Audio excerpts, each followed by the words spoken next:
Toronto Blue Jays pitcher Dylan Cease had a no-hitter going for 8 innings at San Francisco today before it was broken up by an Elliot Ramos single to lead off the bottom of the 9th inning. The Blue Jays won the contest 10-0. Cease finished with 11 strikeouts in 8 innings.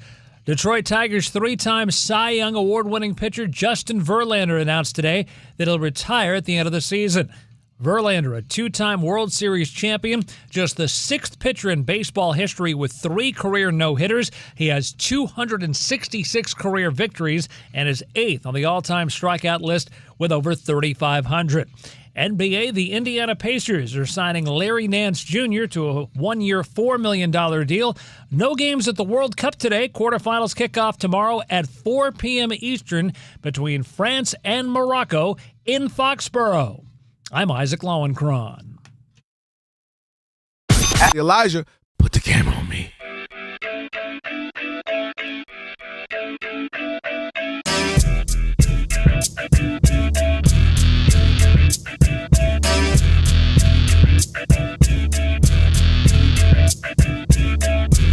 Sweetie.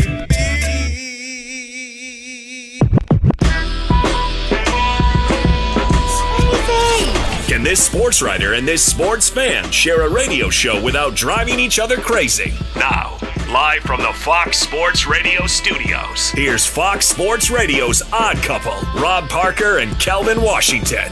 Password. Ack. Enter, brother.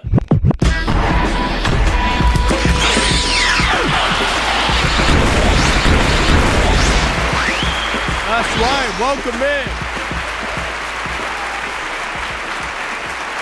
It is the Odd Couple, and with that password, guess what? What's that? What's that? Oh. It used to, man, I want it memorized by now. I can't Muscle memorize memory. anything. All right, with that password, you now have full Wait a minute, access hold up. I need you to show the people on YouTube. of this. That thing is laminated. Thing is, boy, that cost you $7 to do one page. That's so laminated. That's right. And look, it's the hard lamination. That's what I said. too.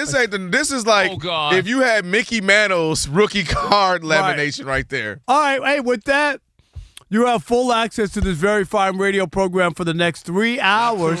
Thank you, LeBron. No matter how you listen in, Fox Sports Radio, foxsportsradio.com, the iHeartRadio app, Sirius XM Channel 83. Wow. And now, We'll do it live on YouTube. Do it live. I'll write it and we'll do it live. Do it. Thank you, Bill. Say my name. Rob Parker. Say his name. Kelvin Washington. And we are indeed the Odd Couple on this Worship Wednesday. Hallelujah. And guess what? You'll need our phone number because we are, without question, the most listener-friendly national sports talk radio show on the planet. At least when people are still awake. I don't even get how there's another way to count it. Sorry, they got to be up, Rob. They need to, definitely. All right, write it down, commit it to memory, 877-99 on Fox. For you laymen out there who can't figure out letters and numbers, it's 877-996-6369. And if you hear feedback on the line when you do call it, it's your own fault. It means only one thing. You forgot to turn down the radio. And if you call in here and have a problem with what we say to you, tough. Because? Well, I'm talking to you the way I want to talk to you. Do you have a problem? Turn off your station. And with all that said, always remember. The Odd Couple was filmed in front of a live audience. Sweet baby. Yeah. There you go. Let's go. Big show. Let me welcome in my co-host. He is Kelvin Washington. What up, man? Right. What's happening? How are you? Yo, I said it maybe Monday or yesterday. It is so hot out here in the valley. My goodness. I left my backpack in the car for like an hour and a half. And when you came out, you had a grilled cheese sandwich. Dude, how you know? I almost offered you half, but you ain't eating bread right now. That's right. Man, Alex. I'd eat the cheese off the bread. Can I do that? Like I eat the cheese off the pizza? Yeah, and then you eating two glizzies with no buns. No, you went a whole trip and ain't get no buns. I used the buns as the holder. Alex, you ever have 2 hot dogs? Let me push the sauerkraut. Okay. Yes. All right. Still the all-time. Is this the Otani dog? Exactly. Yeah. How you go? Man was going what? 3 out of the last 4 weeks and you ain't get no buns? No buns. I don't eat bread. Oh. You talk about Okay, bread. Bread, I'm sorry. Bread.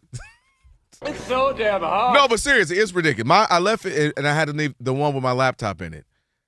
Why I would you love this heat. I didn't mean to. I picked up my daughter, her little cousin, my nephew. But what were you doing, like leaving stuff in the car anyway? Because I picked up my nephew, so he sat up front, so you know never he throw leave stuff in the anything- back. never leave Man, anything in the car. I just got pulled it out. This thing is on. This computer's on Did you fire. guys see next week's 100? Yeah. Oh, I'm out Monday, Tuesday with that weather. Yeah, I ain't gonna lie. I'll be out as well. Yeah, I Will might you, be Rob? out as well too. I'll be Rob in- G might finally get his moment, Rob, and this be a solo show of just Good for him. I'll be in Philadelphia. I'm going to the All-Star game. Good I'll for leave you. Sunday night. Can't wait. That is great, Ian. Because he can be there when LeBron goes to Philly. We can just have you report live. I'm not calling in. Alex, you've been on the show for almost 9 years. Come on, way. man. It's going to be breaking I'm not news. We're going calling to in. need you. When I'm off, I'm off. Period. Man, come on. What's the point of you being there? I'm We're as gonna need you. dedicated as it comes. But when I'm not working, I'm not working. I got stuff Can you to give do. us a video? No. Nothing. You will. All right. You give us an HR. And don't forget to check out our YouTube channel. That's right. All you got to do is search Odd Couple FSR on YouTube. Hit that subscribe button. Again, Appreciate it. just check out Odd Couple FSR and Did you see that subscribe. when as soon as you call for it? Watch. Say hit the subscribe again. Hit Watch. the subscribe button. Watch this. There Boy, it is. Elijah beat. Boy, I tell you. It's like we got a TV show now. Did Yeah. you see the picture I sent earlier? Oh, Or did you yeah. out? So my friend So nice. Devontae is in Florida, like with his family or Mm-hmm. whatever. He goes into the store, and there it is on YouTube. Somebody's watching The Odd Couple that's right big. there as a TV show. That's big. It was a nice picture, wasn't That it? is, man. That was a major. And Listen, he told man. the guy who worked, who runs the store, whatever. Oh, that's my buddy there. Yeah. That's his show. That's dope, man. Appreciate So that. it was And nice. Thank you, Thank you. Elijah, too. Got us looking Yes, good. absolutely. All right, let's welcome in the Odd Couple crew because we wouldn't be able to do this fine radio program without them. Alex, of course, is our engineer. Alex, you're a hidden talent. What's that, Alex? I didn't hear Alex, that. you're a hidden talent. One more time, Alex. Alex, you're a hidden talent. I mean, let's just say it. Really. Look at Alex. Got the guns out today. Yeah, He's he trying does. to get us some more viewers. Okay. I know he was going with Monty that. ain't here. What? I said more I viewers. just didn't know. I just didn't know. That's all. Something wrong with that? There's nothing wrong with that. Was skating all day, You have shirt been? off. Oh, You were skating? oh yeah, longboarding. You're still a longboarder? Absolutely. In this heat? You must have been down in Oh, by myself SD. outside. Very No, nice. you tripping. All right. Don't call us talking about you heat exhaustion and nothing out here. in Don't these streets. exist. All right. No. All right. Mental. Ian is our producer in for Rob G. Evante. Evante, as the days melt down, he's on his way out. Oh, yeah, I forgot you leaving When are you today. leaving? Tomorrow's my last Oh, day. tomorrow. Oh, See? man. He figured like he would do a really good show rather than some other show and leave. You said go out with a I'm bang? just saying, you know what I mean? Avante. I plead the fifth. Hey, I ain't going to lie. Y'all Ian. got one more person to leave because if I walk in, you know, the room, all the other producers, I don't know anybody. So I got to do the whole yo. Like, who? He just walked in front of us. Who is that? Who is that? Who is that? He's so tall. We got new people. I don't know who this is. Who are these people? Did I let him in on accident, Alex? You might have actually. And you know what? One of the guys he let in by accident Still here? is working here now. He's in the back. He's working here now. I went full Rob Parker, got somebody a job. Hey, let the brother in. And it's just automatic, like, oh, they came for Rob. I'm like, what? Well, tell me who your new guys are. I don't know who they You are. know what's funny? Kearse was chasing him down because he wanted to hire him. That's what it was. Hey, we needed D.I. Okay, so we got 3 guys, new who are they? editors. We got Julian, we got Phil, and we got, Mike's not new anymore. Yeah, I know Mike. Okay, I know Mike. Emmy is the other one. Oh, no, I definitely. Right, because we do have 3. Hey, everybody got to wear a name tag for at least 2 weeks. Yeah. All right. Yeah. Mandatory. You know what's funny? Shay showed up yesterday to visit, and he walked in the edit bay and was like, I don't know anybody here. Right. Yeah. Yeah, well, 9 people have left. So Yeah, y'all I got mean, to. What the heck? What y'all All trying right, to say? Isaac Lowenkron is here. He's at the anchor desk. He'll keep us updated throughout the program. He is not new. I actually got let in by accident 17 years ago, and nobody's noticed yet. Yeah. See, there you know go. what? You got to run with it sometimes. That's right. He was like a mouse who ran under the door when it was open. Just I'm stay. Just saying. Did you say mouse? Yes. Yeah. Well, you wouldn't be here. I would be on the desk if it was a mouse in here. I'm looking around to see. You good? Okay, and of course, Elijah Never heard of him. is our social media Where is he? guru. Okay, He's here. You see? I can't him. see him. No, so yes. racist. All right, let's go here. Ian, we have Bob Myers was on the Rich Paul, Max Kellerman podcast. Yeah, so on the Game Over podcast is actually what it's Should called. be show over, but go ahead. Easy, Rob. Rob, caution. Bob Myers, the former general manager of the Golden State Warriors, he was the GM for them during their dynasty years. Got kicked out? Go ahead. Yeah, well, now he's the president of the Philadelphia 76ers, and he went on the Game Over podcast with Rich Paul and Max Kellerman to pitch LeBron James on the idea of playing for the 76ers. Here's how it sounded. If he was here, I'd say I honestly believe this is your best chance to win. You have to decide all the other things that are equally important because it's his life, right? He has to play. He has to face the scrutiny of his decision. Half the people will say you should have done this or should have done that, and they'll criticize him for whatever, which is his life. So he's been through all that. What I would just say is, if it's about winning, and that let's talk about this team because you can win here in Philadelphia. If you want to talk about other stuff about what's this guy like, what's that? By the way, he knows players, a lot of them better than I do. Their games. This is a guy that probably watches more basketball than anybody understands. Like, that's a fact. He's not just playing, and he's probably watching the game in February that nobody's watching. So he knows. Not only does he know the guys, he knows how they play. It's kind of unprecedented. I don't know if I've ever heard an official from a team go on a podcast just to pitch a free agent. How about lame? Bob Myers. Ridiculous. It's as lame as it gets. If you want to do that, pitch it behind closed doors to Rich Paul or LeBron James. Going on a podcast doing that, man, where's the professionalism? Seriously.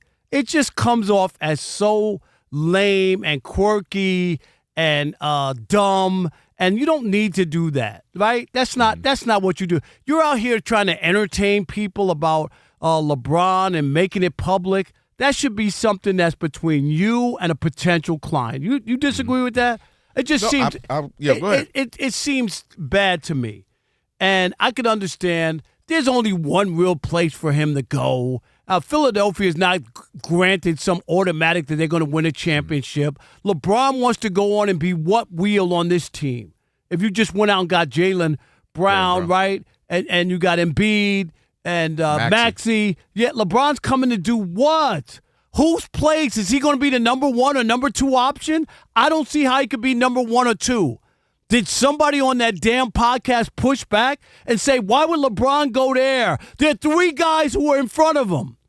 That's what LeBron wants to finish out as being a fourth option on some team? It doesn't even make sense. But of course nobody pushed back because that's not what they do on these terrible athletic-driven podcasts. They don't push back to say, and Bob, why are you doing this publicly? Why would you do this? Does this and maybe hurt the idea? Why would you do this publicly? Shouldn't this be done in private? I've been in the sports business for 40 years. I've never seen this before.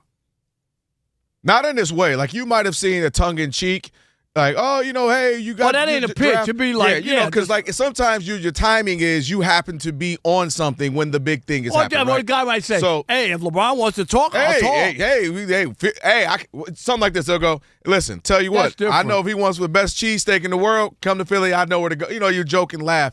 Him making a pitch, and by the way, the pitch was terrible. If he was a sales job, it wasn't great. Max, if you listen to the full length, Max's pitch was better than Bob's. But I think this is where it gets weird, and we had this conversation before. Rich Paul, not just doing a pod as a guest, that's different, right? Because he could do a business pod. He could do, about so many different layers. Hey, I was just a guy hustling in the streets, met LeBron, we built a partnership. Hey, here's how you get into the business of being a lawyer and an agent. There's a million different ways where he would be a guest.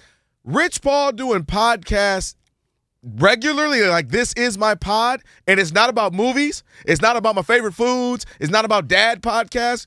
Podcasts about sports. Makes no sense. It is really strange, Rob, because to your point, it puts people in weird positions. Let's say Bob Myers was already on the books. They're booking out guests. I don't have to do that, though. I could say. No, I get that, but I'm saying now it gets weird because I'm on with you, who are his agents. Of course we're going to talk about it. And then, am I just talking to the general public?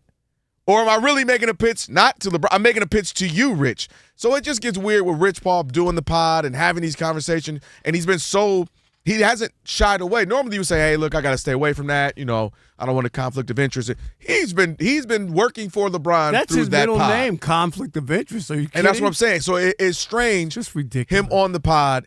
Clearly, I'm not going to say anything to hurt my client, my biggest one in LeBron. So I'm always in favor of LeBron. He can't just say, oh, we're just chatting about LeBron. Everything you take is information. So if you're Bob Myers, I know you're like, this ain't no regular just me and on with Rob and Kelvin making a funny pitch, having a good time.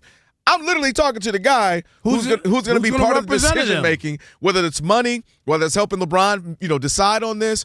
But as far as the team in itself, so sticking to that, because one of the things Max talked about was, what Philadelphia would mean as far as LeBron hasn't played on the East Coast like this. You obviously played on Miami, but it's not East Coast. It's not Philly. It's not Boston. It's not New York. He was saying, so you haven't done that thing. And how big that would be. Yeah, you could go win in Minnesota or Denver, one of those other places, but how huge that would be if you won in Philadelphia. So I do think that's a thing, winning there. Because Cleveland, well, they now have won because of him, and Miami has won because of him, and then even themselves before him.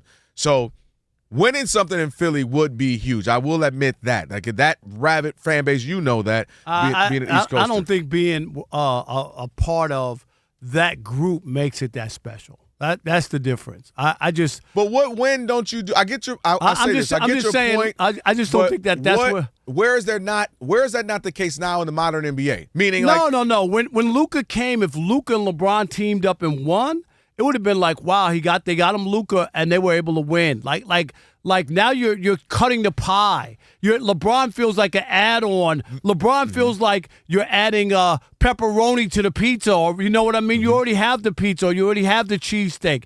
He's the cheese whiz. Is what I'm saying. And here's where I get your logic, but here's where what ends up happening when it becomes playoff. Embiid's going to be hobbled. No. I'm saying this is what happens year in, year out, Rob. But if Jaylen Brown is the MVP of the thing, LeBron, I'm just saying, I'll give he's not going to get full credit. That could have been Luka. That could have been AD in 2020. So, I'm not saying he's not. I guess what I'm saying is a 42-year-old likely is not going to get full credit because it's going to take a full ensemble. So, but what happens is he's going to be right. Assuming they had won, he'll be right there. It'll be him or Jaylen Brown for MVP. And if it's Jaylen Brown, LeBron would have played a massive part. So he would have a massive slice of the pie of why they won. What about Maxey and what about Embiid? They'll play a role. All guys will play a role. But I'm saying, he's 42. Where is he going to go where he was singularly going to be him and they're going to win? But because if he goes to Cleveland and him and Donovan, it'll be Mitchell. No, it won't. Or it'll be. They have way better. Or did Evan Mobley go crazy? Way better shot that LeBron coming home and winning a championship with Donovan would be the story. Don't give me that. Don't give me that. It ain't far-fetched he couldn't win it in Philly, win the MVP because of the way he plays and his efficiency. Disagree. That could easily happen. He could average 23, 10, and 10. That's not far-fetched. I just think your view of LeBron is way different. I'm just telling you what we've seen. No, I've seen him play half the court. I've seen him as plus minus. I'm not saying go look up his plus minus. 88 Jordan winning MVP. Go look up his plus minus when he's out there. He's just not that. You act like it's 2010. No, I'm saying if they were to make it to the finals, LeBron would be a massive reason why they wouldn't. That's all I'm saying. I'm not sure of that. I am. I haven't seen anything that shows me that if there's success, they just got Jaylen Brown. I'm saying they just got Jaylen Brown. I'm agreeing that Jaylen Brown would. Why wouldn't it be a Jordan? Why wouldn't it be a Jordan Pippen? But why wouldn't it be? Why wouldn't it be Jaylen Brown and Maxey, or Jaylen Brown and Embiid finally stays healthy for a whole postseason? Why wouldn't it be those two? That's what I'm asking you. Because the way in which, if he's on your team. No, if Embiid is healthy, I'm asking you. If Embiid is healthy. The way in which he plays, he's going to average 23, 8, and 8. And that's you're going to look up, and he controls the ball. He makes the best decisions passing the ball. And you're going to look up, and he's going to have his handprints. And it's been that way for 24 seasons. I disagree with so many players on that team. All right, 877-99 on Fox. We need to hear from you. 877-996-6369. First of all, how lame was that pitch by Bob Myers? The pitch in and of itself was bad, too. And the pitch to go to Philadelphia, you buying it? Is that where he's going? If LeBron goes to Philadelphia, he's getting all the credit for winning a title, or would it go elsewhere? It is The Odd Couple on a Worship Wednesday. Rob Parker, Kelvin Washington. And we want to hear from you. This is your radio show. This is not just a podcast. 877-99 Don't on disrespect Fox. Rich and Max like that. We want to hear from you. You can't call into that bad podcast, but you can call into our radio show. And you know what you need to do right now? Stick and stay. Unless by some grace of God you actually think Bob Myers did a good pitch in the US of A.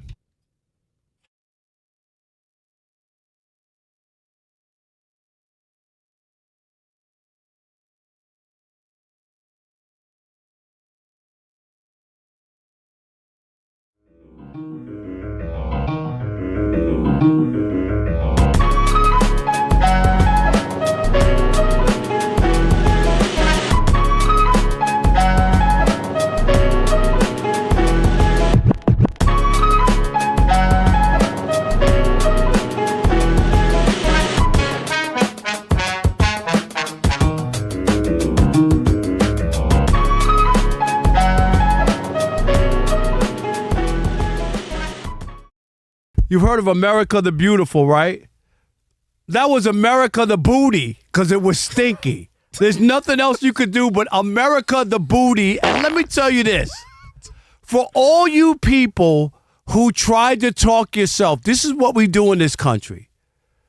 Try to elevate us and think we're better than other people around the world.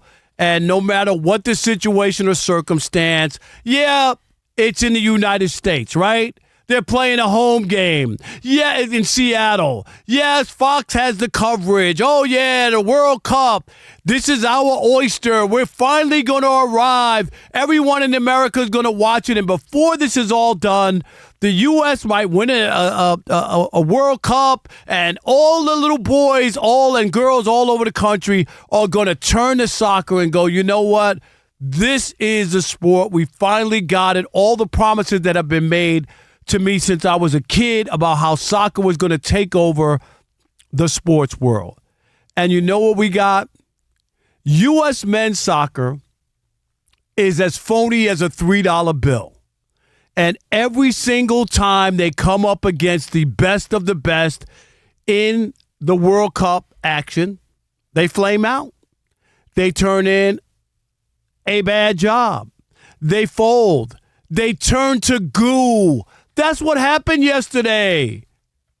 Alex, Rob G, Elijah, Steve DeSager, Kelvin Washington. You guys were on the edge of your seat. And it wasn't because you had to go to the bathroom. You really were like, oh, yeah, I can't wait. We got our best player, one of our best players back. This is going to be incredible. That thing was over in 2 minutes. This was your first night alone with a young woman in high school. Hold up. I'm just saying. It was over quickly, very quickly. And in embarrassing fashion. And once again, you were duped, America. You got duped into buying that something different was happening because of the home field advantage, because of all the hoopla, because of what happened prior in other rounds. When it came time to play the best of the best, Belgium beat the United States earlier in a exhibition 5-2, and they stomped the U.S. 4-1 in this game when it mattered the most. It was ugly. Yeah, I think only thing I'll say, I think you're mixing up hopeful with, like, I don't think anybody was like, oh, this is the year we're going to get it done and we're about to beat everybody. It was more so this could be because of reason X, Y, and Z. You were hopeful this year. But to me, I looked at it like this. First off, you ever remember that club that been in your neighborhood for years? Everybody's like, yo, the DJ's lit. It's got a great view of the rooftop in L.A. The girls are great. The drink, you got to go. This club is great. To me, that club was the World Cup, and everybody else in the world knows about it. Everybody else goes. They enjoy it, and we're a little late. I don't want to go. I got work tomorrow. I got the kids. We never really participated in this club. And you finally go, and you meet a girl, and you're going back and forth with her. You're messaging, you're texting, all that good stuff, and you got left on red. And that's, to me, America leaving the fans of American fans on red. Meaning this was the moment. We're finally at this club. We're checking it out. The ambience is great. The flow is great. We're all in. The DJ's banging. We're about to dance, and you left me on red. Everybody was all in. This is the first time in my life I'm getting texts from certain people. Yo, you watching the match? Or, yo, what you got up for this weekend? We might go watch some games. And I think the World Cup in and of itself was bigger than the American team. People have enjoyed the World Cup more so than specifically this American men's team. And I think that's a compliment to the World Cup, living up to the hype, all these star players living up to the hype. America itself did not. Again, everything was there for your taking. This was supposed to be the easiest bracket that we've had, the easiest go at it. We even got the president jumping in and giving us our guy back, right? Allegedly. Getting our guy back. And then, of course, this is on home soil, North America. We're playing up in Seattle. Soil is Everything was there for the taking, and they wet the bed. They let us down. They left us on red. They didn't come to the club with us. That is popping. The World Cup has been popping. I'm telling you now, I've not watched this much. I've been watching so many other teams. Mexico, that was a great one. And shout out to Mexico, because the difference for them losing, they fought against England. They fought. They fell out on their sword, and Mexican fans were like, yo, even though they're sad, they were like, wow, they fought hard and competed to the very end. We got blowed out, as you said, from the very beginning. We didn't even compete. We looked less than. We looked like we just weren't supposed to be out there. We looked like we left our real team on a plane. We had to send a JV team.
Sports Radio. He is Rob Parker, Kelvin Washington. I got to let the beat drop. Today is a new day. On a Worship Wednesday, we got Harrison Sanford, MSG Network, co-host of The Green Room, getting ready to join us in about 3 or 4 minutes. And it's the world's biggest soccer tournament. It's happening here, and you can trade every match on Kalshi. Download Kalshi app and use code ODD, ODD, to get $10 when you trade 10. Kalshi, trade on anything. All right, Bob Myers, president of the 76ers, made a pitch, if you want to call it that, to Rich Paul and Max on their podcast, Max Kellerman. And did you like it? Were you in on it? Will LeBron play a huge role if he's in Philly, or would he just be kind of a cog in the machine? 877-99 on Fox. Who we got? All right, Dylan in Wisconsin. You're on the Odd Couple, Fox Sports Radio. What's up, Dylan? Hi. So I called in about a month ago, and I was talking, and I think Rob Parker was on vacation or at some Mets game.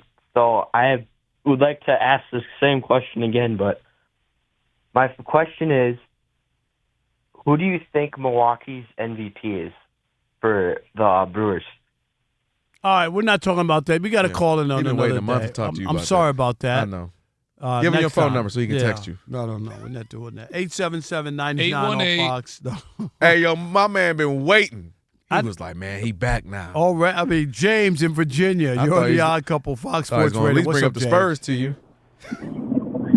Thank you for taking my call, gentlemen. Happy Wednesday. Yes, Same to you. Happy Worship Wednesday. Yes, how are you? Hey, can I break them chains coming in one time, man? That would be fantastic. No doubt. Get that, Tasha Cobb. Get that for us. Tasha Corn Cobb. Alex on the ones and twos. All right. Man, for me, man, that was a womp by my man Myers, man. But I think LeBron, to me, when I look at the league, I like Denver, man. I think you match him up with Jokic and Murray and Braun and Gordon, and you let him play a point forward. I'm telling you right now, man, I feel like that is his best opportunity to win a championship. He's from 2 hours away from L.A. It's a short flight.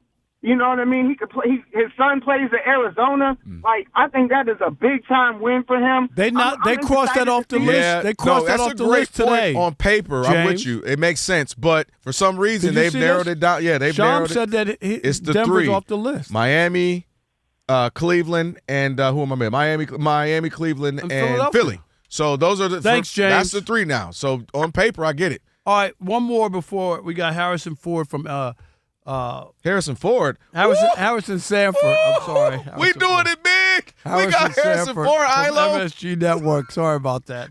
No disrespect, Harrison Sanford. That's like a letdown. We went from Harrison Ford to that. Harrison Sanford. All right, man. Let's go to Drew in New Jersey. You're on the Odd Couple Fox Sports Radio. What's up, Drew? Hey, is this it's Angry Drew? We got to get that correct. Are y'all cool now? No, we're not. Drew and I fell off. Cool? He's angry Drew now. I don't even know why y'all Whenever fell he off. calls, he's just angry at me every single time. So I don't know. I'm on your side, though. I'm on your side. Hold on. You ain't got to be on his side, Drew. Now, don't do that, Drew. No, go ahead. What I am. All right, go ahead. I'm with you when you're right. So this is the one thing I don't get, right? Because I heard someone say Denver would make a championship. What's the biggest difference between, just close your eyes, you have Luka Doncic, you have Austin Reeves, you still didn't win a championship. And this is the thing I don't like what we do, especially with LeBron. We always say, oh, this isn't good, let's throw it out, let's do something else. To me, I don't think it's a talent thing. Do I think they would have won a championship? No, but to say that there's a significant talent gap, that's a lie. I just don't like this manufacturing a championship and then constantly moving the goalposts. Oh, well, no, we need this. We need right. No, you no longer need a big 3 to win a championship. We need role players like the Knicks. When you have Luka Doncic, who's a top 3 player, you have Austin Reeves, who's don't get carried away now, Drew. He ain't showed up in nan postseason, and you know that. Big 3, but this is the thing. Why do you need a perfect roster? I don't think OKC has a big 3. It's not a talent gap. You could say, oh, this picture's this. I don't think that Lakers team is worse than that Cleveland team. I don't think that by adding LeBron, they're going to be better than that. That's a better situation than what he has with LA. I get your point, Drew. Just for time's sake, definitely get your point. I think that would be the Lakers' case. They would say if Luka was healthy, we would have had a shot. I think that's what they would have said, but he never were, and I think LeBron felt like I was sick of having to take the lesser end of things. I'm moving on. All right, we got Harrison Sanford, not Harrison Ford, coming up here in a moment right now. ILO is going to get you updated. All right, fellas, we'll start in Major League Baseball, where Toronto Blue Jays pitcher Dylan Cease had a no-hitter going for 8 innings at San Francisco today before it was broken up by an Elliot Ramos single to lead off the bottom of the 9th inning. Blue Jays won the contest 10-0. Cease finished with 11 strikeouts in 8 innings. Right now, the Cubs are tied with the Orioles at 1 in Baltimore in the top of the 4th inning.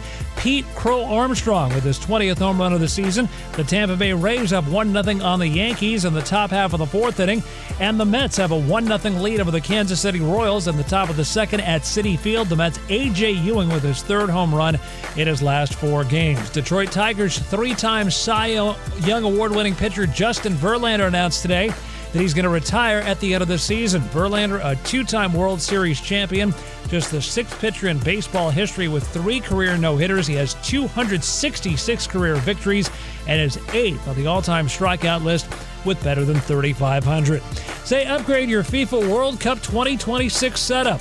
Build it like Beckham from living room to lawn with the Home Depot and take the fast, free delivery assist. The Home Depot, official FIFA World Cup 2026 supporter, subject to availability. No games at the World Cup today. The quarterfinals kick off tomorrow at 4 p.m. Eastern. France and Kylian Mbappe taking on Morocco in Foxborough. Now back to the Odd Couple along with Harrison. Get off my plane. Not that Harrison. Wrong one. Did you hear that? Yeah, he played to get off my plane. Yes. What a terribly cheesy, good, great movie. I love all those 90s movies were terribly great. Did I do that? All right, appreciate it. Joined now by Harrison Sanford, MSG Network, co-host of the Green This is my Room man. We've had podcast. drinks at NABJ. We hang out. This is my guy right here. I know. Well, I know. I called you Harrison. He called you Ford. Harrison. I'm old. He I'm was sorry. lying to the people all of a Wow. sudden. So now you gotta hit us with a good get off my plane. No, I just figured that he's so rich, Harrison. So I just figured that that he goes with Harrison Ford. Like, Hey, I ain't mad at it. I ain't mad at it at all. What's up, fellas? Good to hear from you. That's right. Shoot, where you want to start, Rob? What up, Harrison? By the way, everybody been since you left out here with Spectrum, they all here talking about thinking, man, was that your brother? Everybody always thought, because we kind of got the same haircut, both dark skin, about the same build. Everybody, man, did your brother leave? I'm like, okay, first of all, see, that's what y'all do. I see a couple brothers who got the same complexion. Now we brothers. Unbelievable. You know, I don't know what I gotta do. Maybe I gotta start growing an afro because I'm starting to get to Chris Haynes. Wow. I'm starting to get to Vincent Goodwill. Yo, the Chris Haynes is kind of funny. The Chris Haynes is funny. All right, well, let's start with LeBron. Bob Myers made a lame pitch to come to Philadelphia on the podcast. Where do you think he will wind up and why? I think he ends up in Cleveland. There's no other story that makes sense, honestly. Even if you go to Philadelphia, guys, let's keep it real. It's a great starting lineup. And obviously, you'd have a great utility starting at the power forward position there. But if you guys just look at the history of Joel Embiid in the playoffs, 2018, left orbital fracture. 2019, left knee tendonitis. 2021, small tear in his right meniscus. 2022, torn thumb ligament. 2023, knee sprain, missed games. 2024, Bell's palsy. But wait a minute, Harrison. At least he's consistent. I'm just saying. He is definitely that. You ain't lying about that.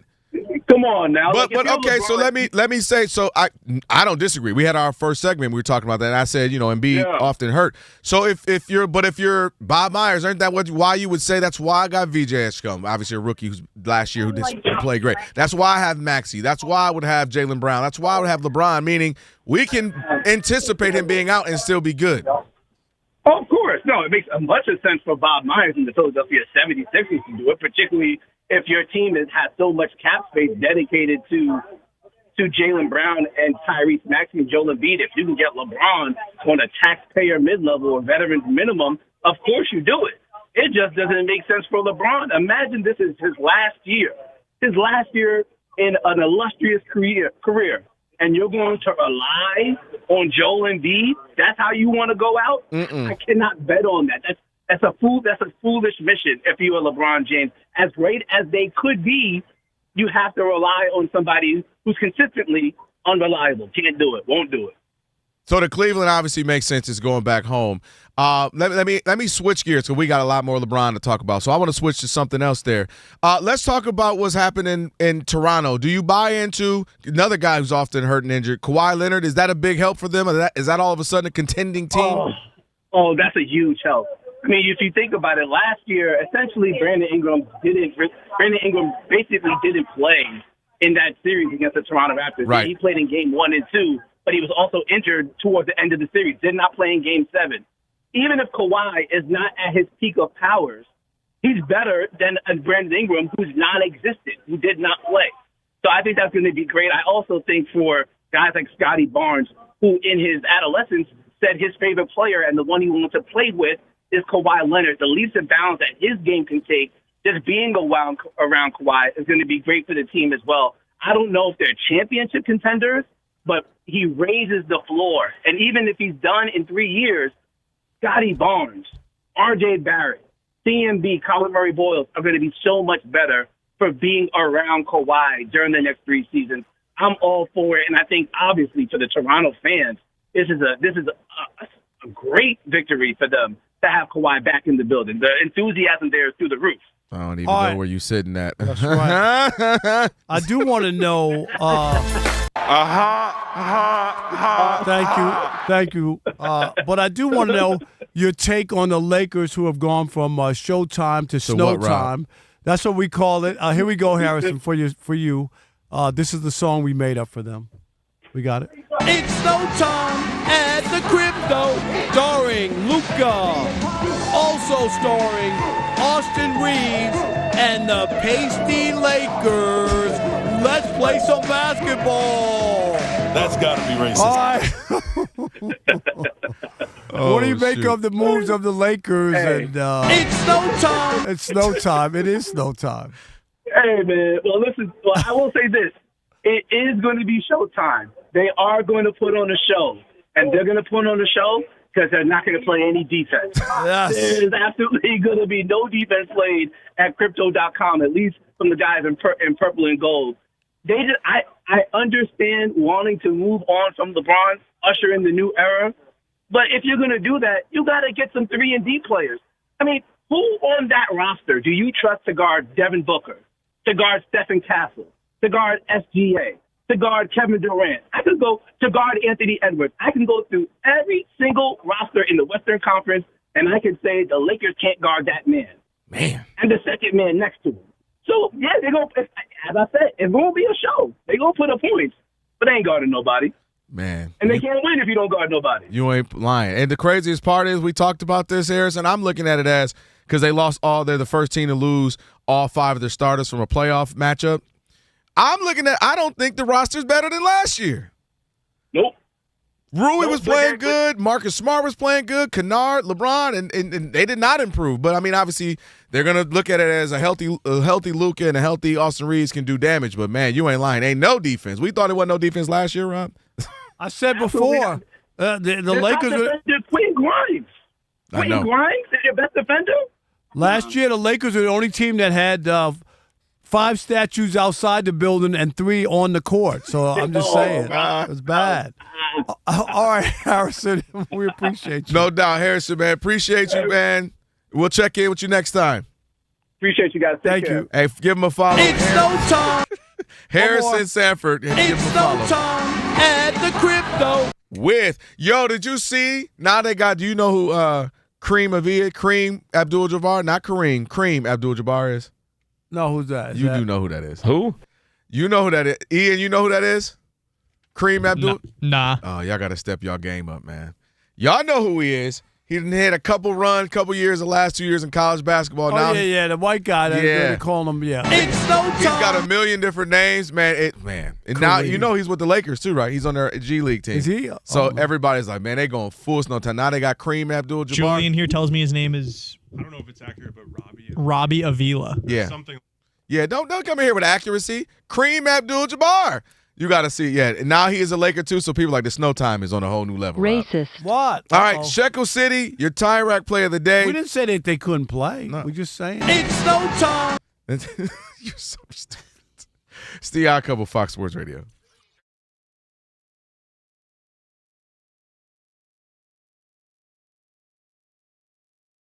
This story is just weird. I can't think of a better way to describe it. So ESPN Seth Wickersham, who does great journalism nowadays. If there's any guy left in sports media who does journalism, Seth Wickersham's like right at the top of the list. Shout out to Seth. What about me? Oh, go ahead. Yeah, no, it's okay. Seth was embedded with the Broncos during their season, not last year, the year before, right? To be around Sean Payton and follow the team. They had just got rid of Russell Wilson, took that massive cap hit. How are they going to respond, right? And that was the big conversation. So in his profile, Seth Wickersham drops this nugget that has everybody raising their eyebrows, all right? Here's what he said. I'm just going to read it verbatim. Sean Payton and Bill Belichick go back decades, forged by mutual respect and mutual trauma for working under Bill Parcells. When Belichick and the Patriots divorced in 2024, Payton considered presenting Broncos owner Greg Penner a proposal for the ages. Hire Belichick as the head coach until he reached 15 wins, enough to break Don Shula's career record of 347. Payton would temporarily step down as assistant coach and run the offense, then move back to head coach after Belichick became the all-time leader. In the end, though, it was too complicated and maybe too fanciful. That's the stupidest thing I've heard, and I done heard some stupid stuff since I've been on this show. This is what I mean where people get too wild and crazy and full of themselves. Sean Payton, this is not a pee-wee football league that you pay to be the coach of and you own in some, local community where like, I can do what I want. I'm going to put my guy in there. Yo, this is my boy right here. He's a good coach. I'm going to throw him in. I'm going to go sit on the side. I'll come back in a year and a half, 2 years or so. This is the NFL. And what do we say the NFL stands for? Not for long. Rob G, the average coaching stint is 3 seasons. At best, 3 seasons is the average there. So the idea that he was just going to sit on the sideline until he won 15 more games. What if it took him 3 to 4 years? What if his team sucks? What if they went 3-14? And you know what I mean? You're going to sit there for season after season. The idea that you would even do that as if you're not, you've been a Super Bowl winning coach, you've got respect within the league. Why would you even do that and play the NFL as if it's a game? I'm going to just go sit over here and be an assistant coach. And if I'm the Broncos, I'm offended that you even bring this to me, Rob, because I'm like, bruh, this isn't the reverse. You're not Bill Belichick in New England, 20-something years, 5-6 Super Bowls, where it's like, oh, you are this established guy. You just got here with the Broncos. You just got here. This is year 2 with you. We done got rid of Russell Wilson, $70-something million for you, and now you want to play some musical chairs where I'm going to move over here, and then when he gets the wins, I'll bounce back. And that's offensive to me if I was a player. Dude, we talk about all this time. Everybody thinks of a Tom Brady or Emmitt Smith, or these guys who've had these long careers. Dude, average player career is like 3 years or so, 3.5 years. Meaning I ain't got time for you to be switching coaches. Who's this? Different systems, different programs. I'm trying to succeed so I can have a career and make money and provide for my family and have as long of a career as possible.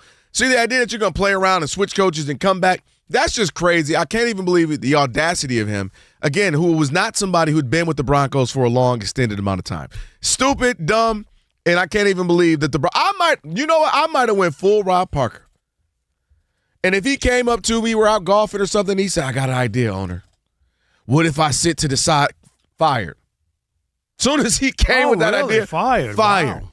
Because you're not taking it seriously enough for me that you would come with me the idea that a guy I'm not even familiar with like that, I gave you the keys to this franchise, and you want to go sit down, let him win 15 games, and then I'll bounce back. Man, get out. I would have went full Rob Parker and fired him right on the golf course or at the dinner or wherever he brought that idea to me. This should come as no surprise. Another half-baked idea from Sean Payton, the author of Bounty Gate. Do you remember Bounty Gate with the Saints? Let's put a slush fund of money together and have our players go out and try to hurt other people playing on the other team. How about that? You thought that was ridiculous and terrible? You remember Sean Payton got suspended. Mm-hmm. The league told him to cut it out like 2 or 3 times. Kept doing it. They went from 2009 doing that to 2012. Idea, can you imagine other players buying into the nobody said to Sean Payton, dude, we want to win the game. Why would I want to hurt and stop somebody's career and possibly injure them? Really? And now this preposterous idea.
DJ Alex on the 1 and 2, getting to a request from a caller on this Worship Wednesday.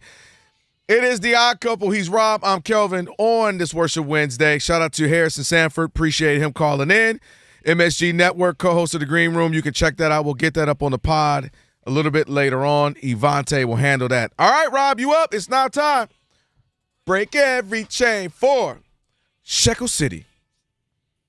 Welcome to Shekel City, the home base for Rob Parker's daily picks against the spread. Never not funny. You think he'll do it again? Hey, Kawhi, welcome back to Toronto. We just want to know how you feel and everything. I'm a fun guy. Has Obviously, anything I love the changed? game of Are you still a fun guy? basketball. I mean, it's just more questions you have to ask me in order for me to tell you about myself. I just can't give you a whole spiel. I don't even know where you're sitting at.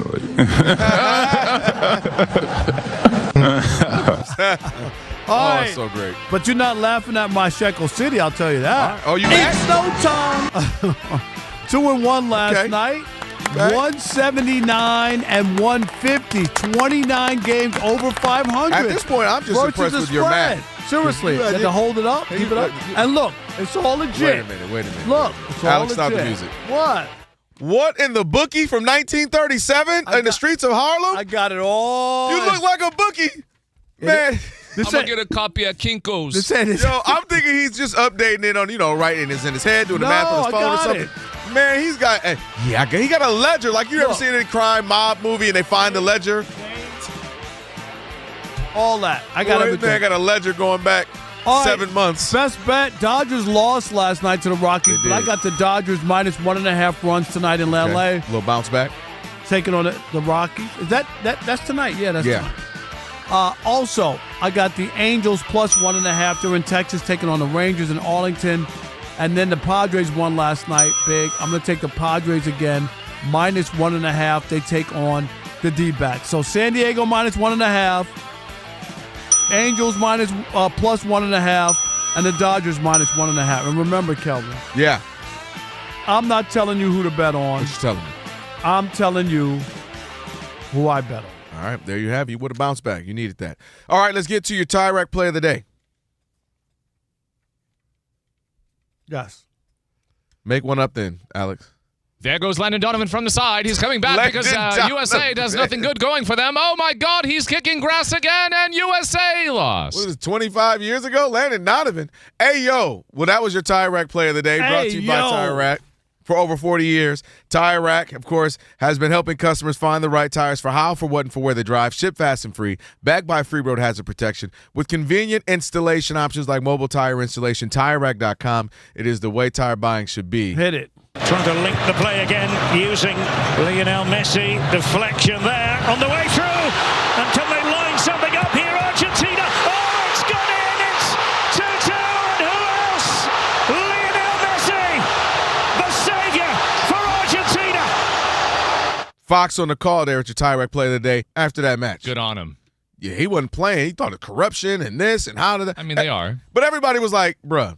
We'd play the sound, but it's in another language. Yeah. 3 goals in 15 minutes or whatever it was you gave up. That's kind of on your own team. No, Lexi? Is it? By the way, you brought up Landon Donovan. Have you seen him recently, Rob? No. He was bald, right? Like whatever. When I say he's got the Brian Urlacher head full of hair, not like I filled in a hole. I'm talking like a whole new head.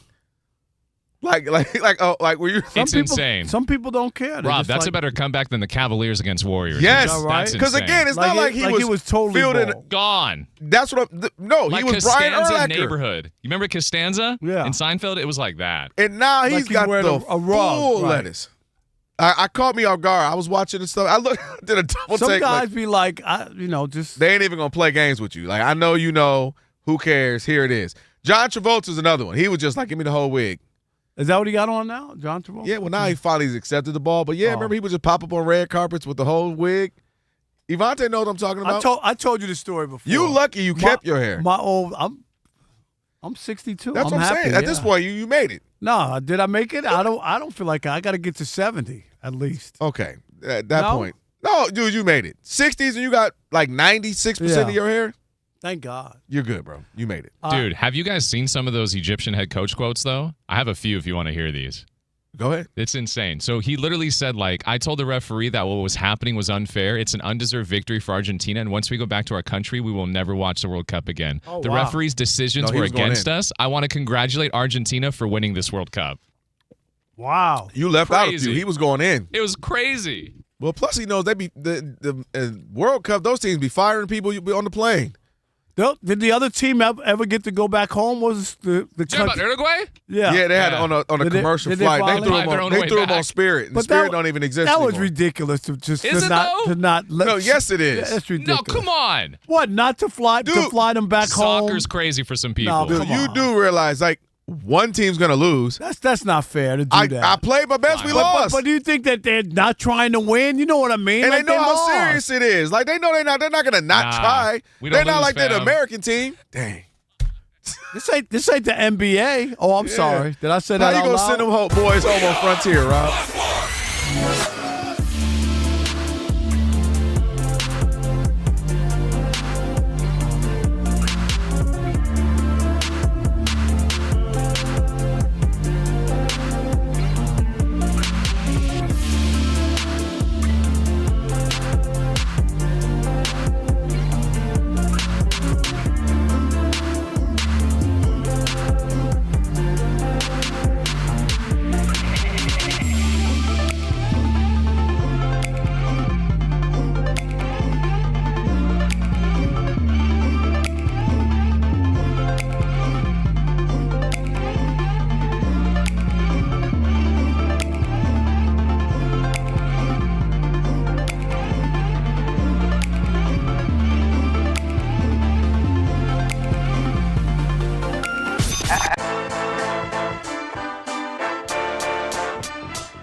It's the Odd Couple. You know what time it is. It's your boys. Let's get it. The Odd Couple is fun. Check. And informative. Check. What's up, America? You want to talk sports with 1.5 of the best-looking guys in the game? That game was incredible. You are wrong. You'll be king of the water cooler. What's it like working with Rob? Rob in his mind is like Chris Rock mixed with Richard Pryor, so I'm running out of fake laughs. Ha ha, Rob. Rob is very passionate. Son, you ain't ready for this. I don't have BS in my game. I'm straightforward. I'm honest. You say Brady's the greatest quarterback of all time, but Eli Manning beat him twice. And of course, it doesn't hurt that I'm right most of the time. Kelvin is the nice guy, wants to make everybody feel warm and fuzzy. You done? Let me tell you the truth. I bring the energy, a youthful energy. Rob's not gonna see this, is he? And I bring an honest opinion. Michael Jordan, I can't take it anymore. I need a break. I'm gonna go play baseball. Trash Talking Tuesday is the best. It's a great opportunity for folks to call in and they get to trash whomever. Who you trashing, Roger? I'm trashing LeBron James and Michael Jordan. Oh, okay. They can't even hold Wilt Chamberlain's shoes. Stop talking about the king like that. It's a new era. Let LeBron be the best, please. I only recognize one king in the United States, and that's Burger King. The connection with the Odd Couple audience is incredible. We really invite them in. And they can relate, whether it be things about our own personal lives or our takes on sports. Love you guys. You guys are killing it. Hey, we appreciate you. Thank you for rocking with your boys. They feel like it's just my guys, just my friends, and they join right in on the show. We talk with the listeners, not at them. Obviously, you can listen to us live, but you can still check out the podcast. You can check out our YouTube. You can check us out on social media. So in any way you want to get it, you can get it. Yes. There's some yelling. It is some hot takes. It's a whole lot of fun. I'll give you that. It is fun. I agree. Begrudgingly. The Odd Couple. Sports talk that's too good and too fun.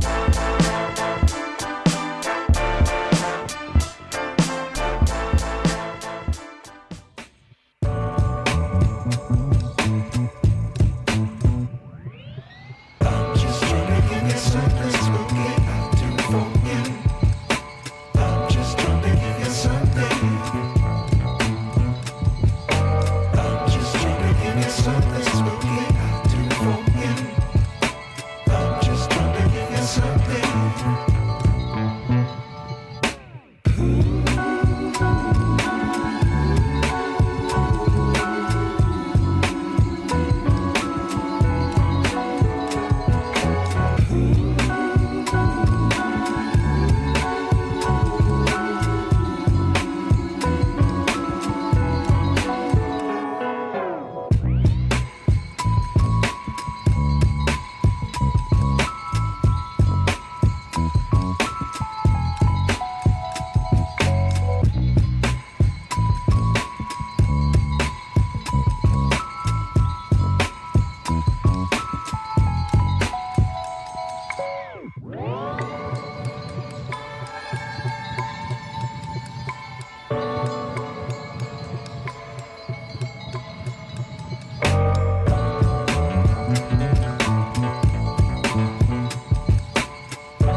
Toronto Blue Jays pitcher Dylan Cease had a no-hitter going for 8 innings at San Francisco today before it was broken up by an Elliot Ramos single to lead off the bottom of the ninth. Blue Jays won the game 10-0. Cease finished with 11 strikeouts in 8+ innings. Right now, the Chicago Cubs a 4-3 lead at Baltimore in the top of the 5th. The Orioles' Pete Alonso hit a 2-run home run in the bottom of the 4th inning, his 20th of the year, to put Baltimore up 3-1. But Michael Conforto and Carson Kelly homered on back-to-back pitches for the Cubs in the top of the 5th, and 2 batters after that, Pete Crow Armstrong hit his 2nd home run of the game. He now has 21 on the season. The Tampa Bay Rays up 2-0 over the Yankees in the top half of the 6th inning. The New York Mets up 1-0 over the Kansas City Royals in the bottom half of the 3rd inning at Citi Field. I'm Isaac Lowenkron.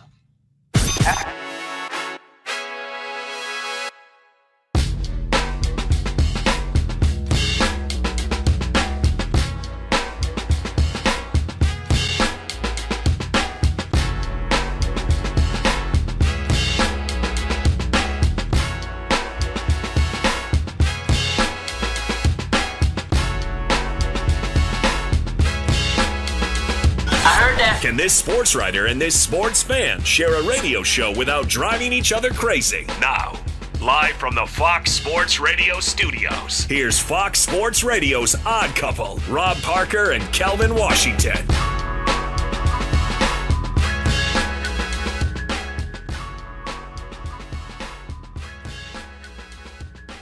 Hour number 2 on a Worship Wednesday. Number 2.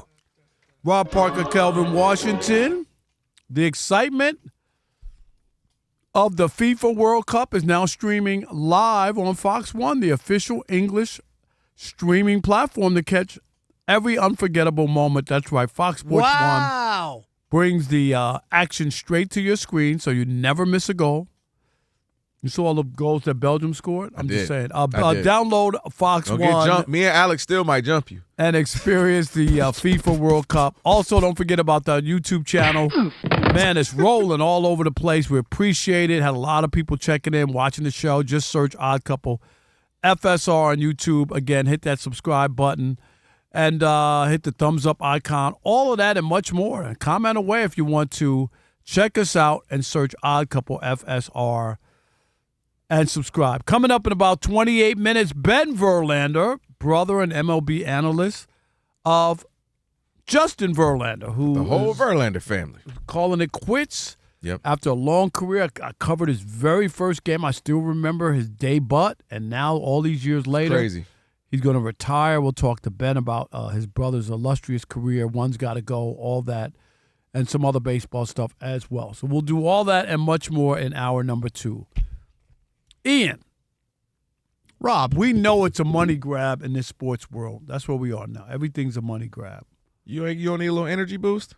No, I don't. You don't need a little hydration, Rob? Yeah, a little foreshadowing there. But the Big 12, talk about selling your soul. Tell us, Ian. Yeah, so the Big 12 Conference is preparing to announce one of the most sweeping conference sponsorship agreements in college sports history. They finalized a multi-year deal with Monster Energy, worth around $20 million annually, to make the company the entitlement partner of the Big 12 football and then men's and women's basketball regular seasons as well. So it's going to kind of include 2 things. One of those things is going to be a jersey patch that all players are going to have to wear.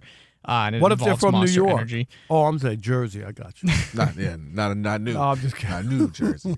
A Jersey. It could be an old Jersey, Sorry Rob. about that. Look, Alex is upset with you. Alex. Sorry, Alex. I'm sorry. Rob.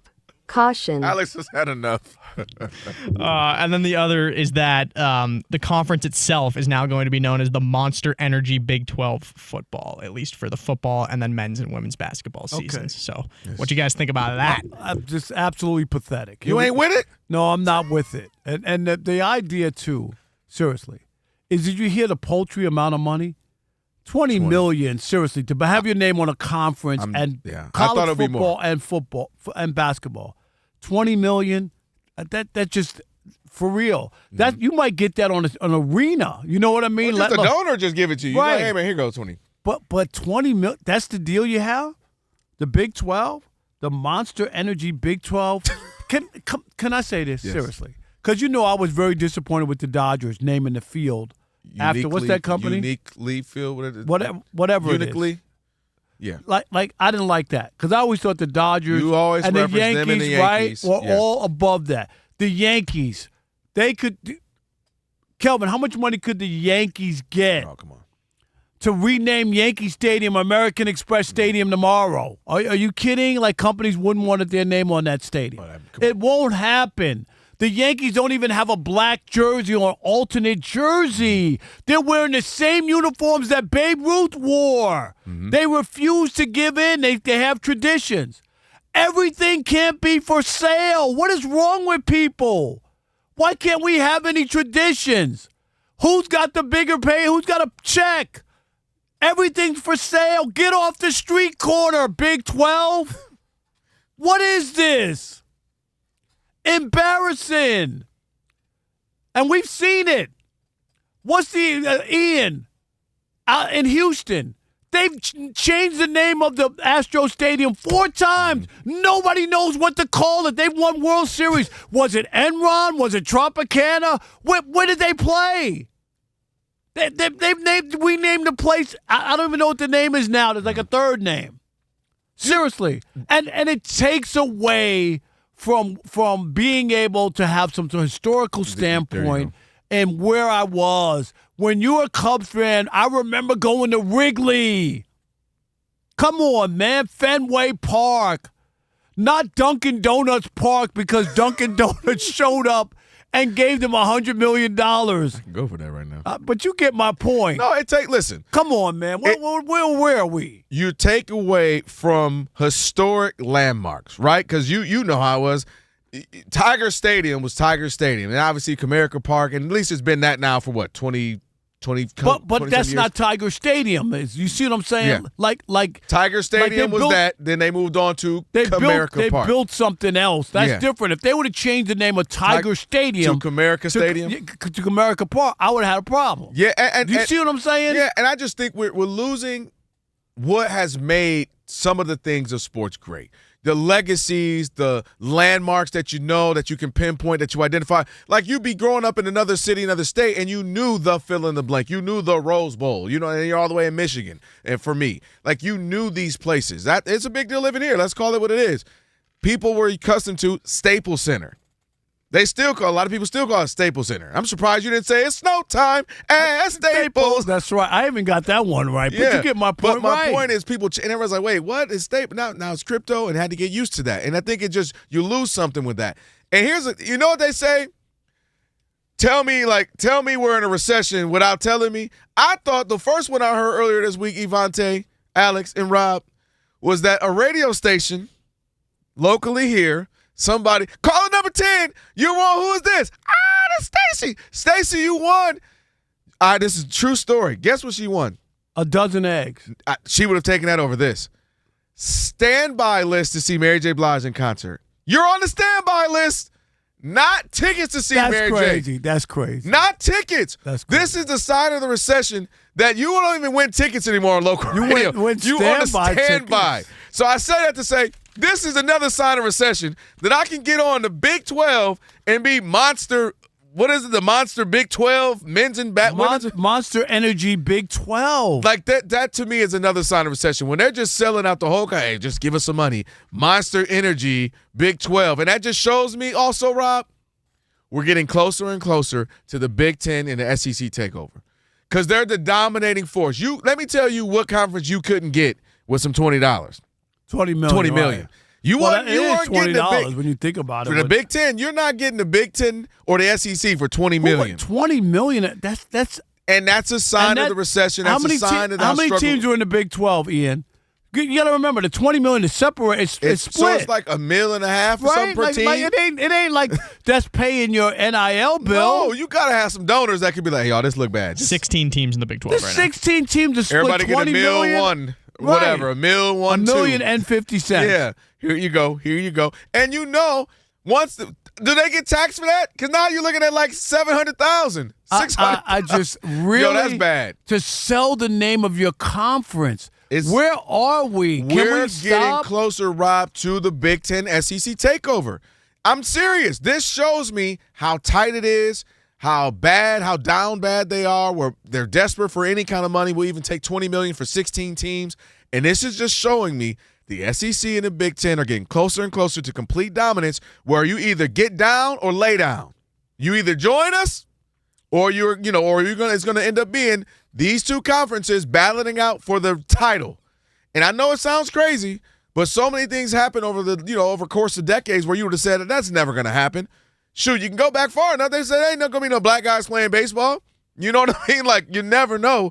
And I think we're getting closer and closer to where it's just going to be. If you're not in the Big Ten or the SEC, it doesn't even matter anymore. But this is because clearly desperation for money. But even the Dodgers with all the money, like the Dodgers even knew we can't rename Dodger Stadium. No. So they came with Vin this Scully side deal. From the dead. Am I right? This side deal to name the field so-and-so field at Dodger Stadium because they knew people would have a heart attack. Am I right?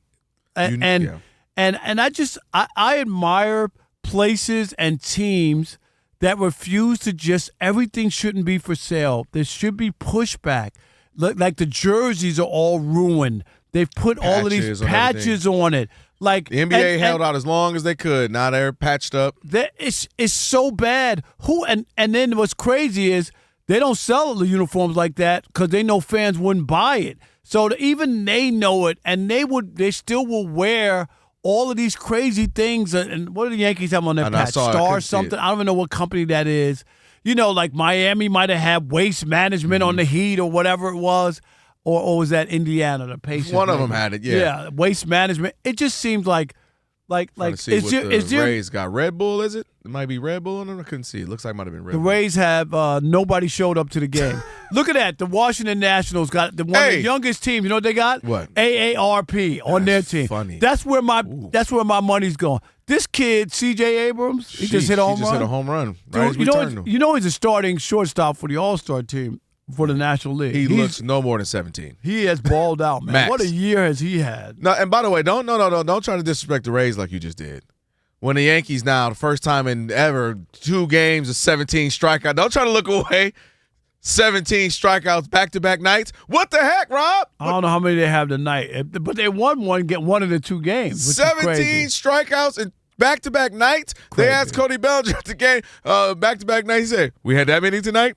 He said, "Dang, I know we had it last night. I didn't feel like it tonight." That was yesterday. Golly, That's 17 crazy. strikeouts. I don't know what it is tonight. It might be. Yeah, I gotta look that up. But anyway, my point is, is everything for sale? And that's as a the fan, question, are Rob. you cool with it, or does it not bother you? You good with it no matter what? You just show up. I just think when I think of like the ballpark I talked about in San Francisco, that's now Oracle. Yeah, it was Pac Bell when they opened it. That's what I still call it, Pac Bell. And then it went to AT&T Park. That's what I remember. Right, moved here, and then it was AT&T Park, and now it's Oracle. Like it's had 3 names.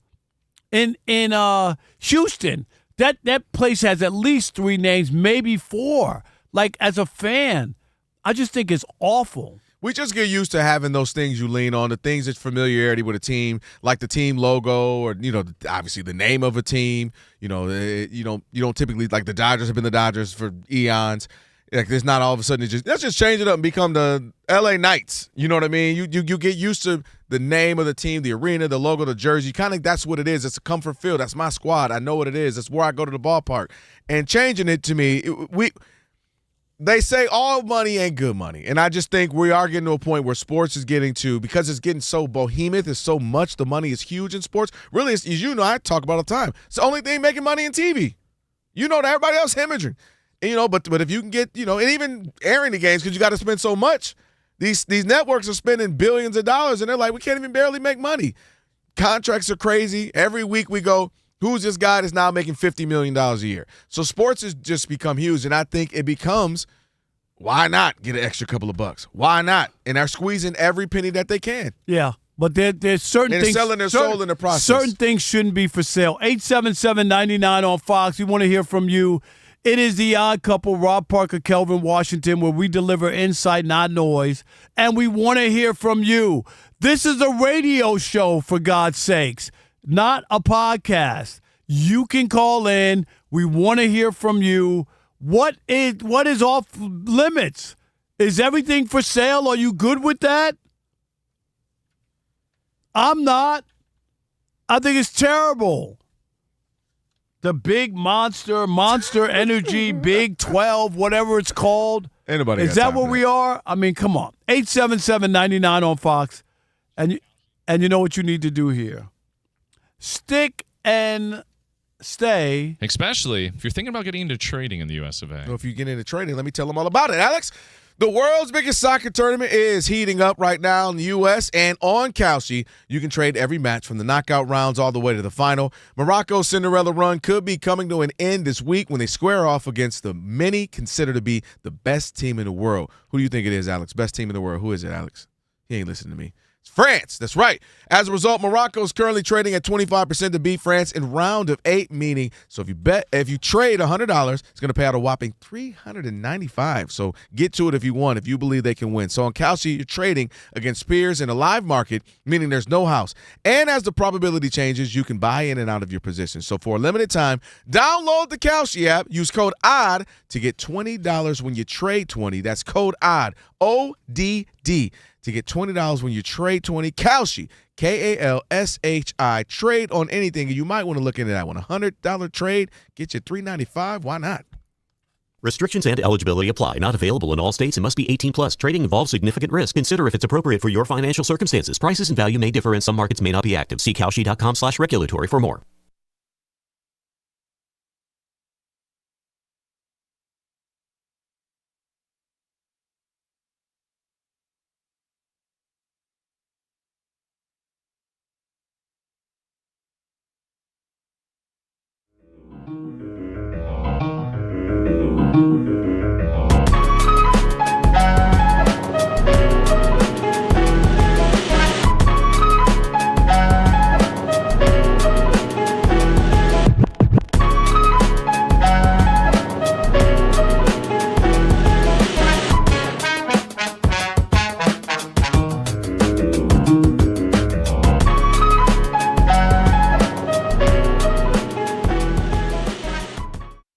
There is a hierarchy developing in the LeBron James sweepstakes, and it's down to 3 teams: Cleveland, Miami, and Philadelphia. No shock. Like the Warriors thing, I couldn't believe that. And you thought because it was L.A. or California and him staying for the family. Where are you? Are you shocked that the Warriors are not on that list? No, yes, that they would be out of the list. Like he could ultimately end up going to Cleveland, Miami, whatever. But I thought they would still be in the mix because of that. And to Rob G's point a minute ago, just like an hour ago, I saw the Draymond and LeBron hanging. What does that mean this week? So I think we're about to be in a whirlwind of that. Like anything he does, like he did that cryptic. What was it a few days ago, Rob G? I'm back home or something. Riding around the city, riding around. It's like. He knows what he's doing, right? Anybody I hang with, anything I say, if I say, hey, my favorite food, Philly cheesesteak, everybody's like, oh, is he going to Philly? So we're in that. But I did think, I was looking forward to Expendables. That would have been fun for me. I told you. I never bought into that. I never thought that was an option. I really didn't. Because the other thing, too, Anthony Davis, it was just too many moving parts, and it didn't make sense. I didn't really If you're going to keep LeBron playing, Steph, that'd be fun. Yeah, I'm good. I could go without that. I don't have to see that. I'm good with this. But I'll tell you one thing. I don't even know if LeBron is worth the headache and all the other stuff that comes with it. Rob G, did we also have news that he wants to do a... Yeah, Yahoo Sports reporting that wherever LeBron ends up, the perception is he's going to have to take a massive pay cut because none of these teams got cap space. In an ideal world, they offer him the mid-level, but I think of these 3 teams, none of them can even offer him the mid-level. It's like, hey, veteran minimum or $5 million, whatever it is. So... one reason, according to Yahoo Sports, why LeBron is open to the idea of taking such a massive haircut is that he's already commissioned to have a documentary made during what we're assuming is his final season in the NBA. Wherever he ends up, there will be a camera crew following him around every step of the way, chronicling every single day of this experience, and we'll see. I'm cool with it. I mean, I think there's a lot of teams that feel like they're right there. They're a quote-unquote guy away.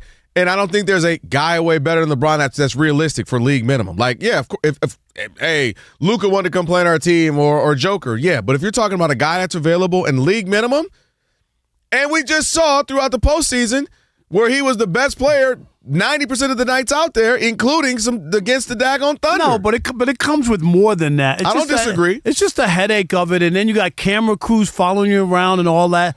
I don't know. Some team people need that. They had no publicity, and you ain't talking about some of these teams. What teams are you talking about? You're not talking about like the Charlotte Hornets. What teams are you talking about have no publicity? Miami has been. I'll tell you, they've been to the finals. They've been twice. They've been irrelevant.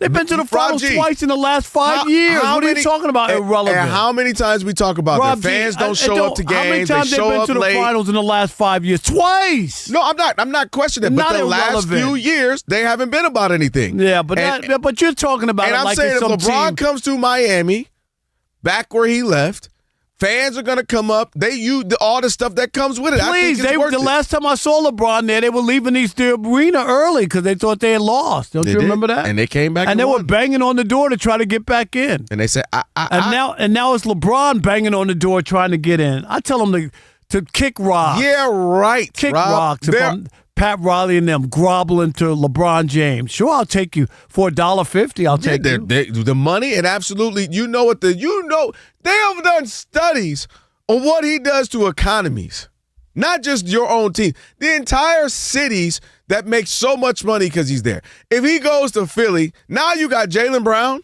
LeBron, Edgecombe, Maxey, Embiid. Are you crazy? If he goes to Miami, Giannis, Bam, him, Wiggins. I mean, it's automatically going to bring everybody in that whole town is going to be like the hope of it. And dang it, you get to be in The Last Dance, or whatever he's going to call his documentary. So I think it's oversold. I get if you're saying, it's going to be 6-7 years and all that. 1 year, it's like if he were like, I want to sign a 4-year deal till I'm 47 or something. Okay, I'd be with you on that. 1 year? Are you kidding me? Why would they not? 1 year cost you $3, $4, $5 million. You're going to make more money, going to sell out every seat, sell out businesses, bars, and restaurants around. You kidding me? Heck yeah, they're signing up for that. Long term, I'm with you. I get that. It could be a lot, but 1 year? I don't know. And you got a chance to compete in the East? I don't. The headache that comes with it, and then you got to make sure LeBron and his minions and you got to do all this stuff. I'm not sure if I really want to go through all that with LeBron.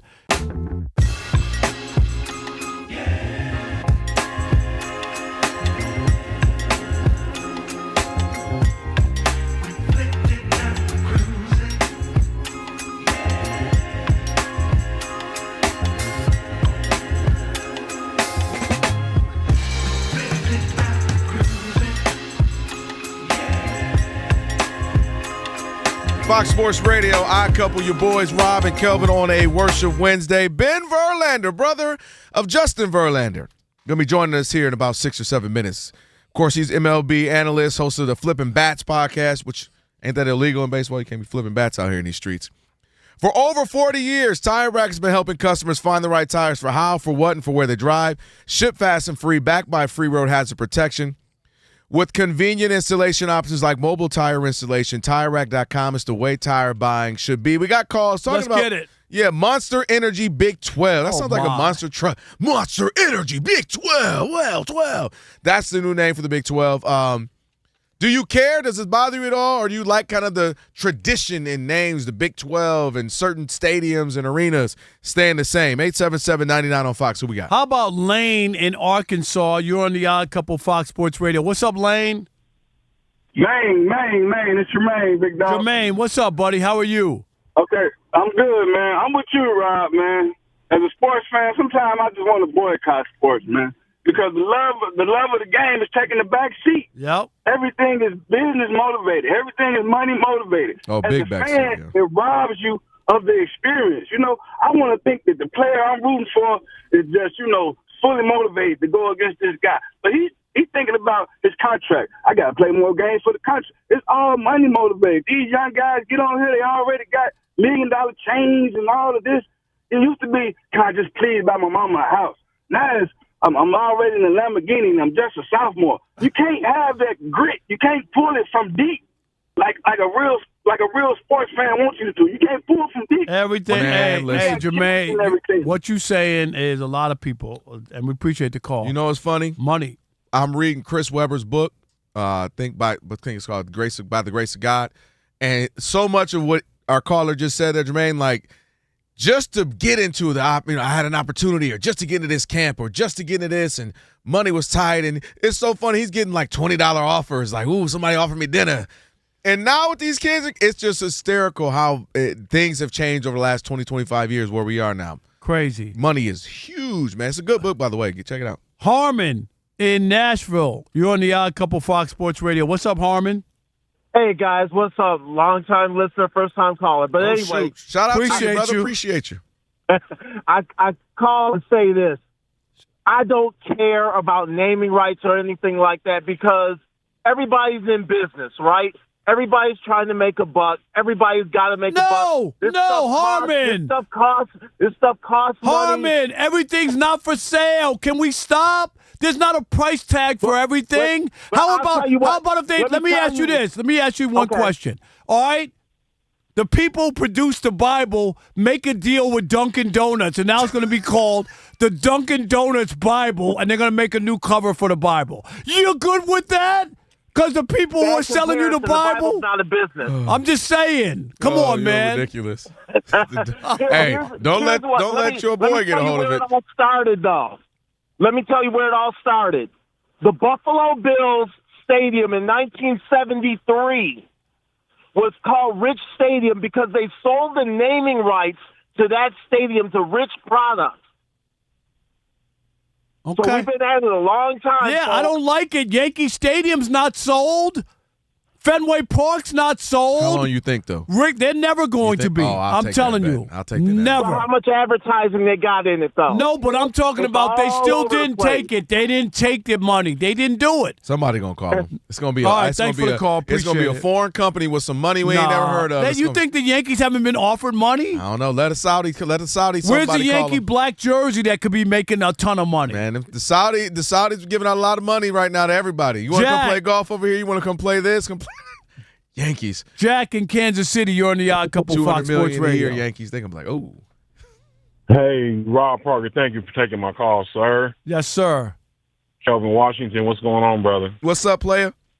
Hey, man, all I can say is, Rob, you talked about recovering the Bible. Donald Trump just did it and sold a gang of them. I wasn't going to say it. That wasn't going to say it. When you try to tell a company, a private business, that they shouldn't do everything they can to make as much money as possible, and you got the leader of the country. No, I disagree. Everything's not for sale, Jack. I mean, everything is not for sale, and you don't have to. That's the part right there. You don't have to.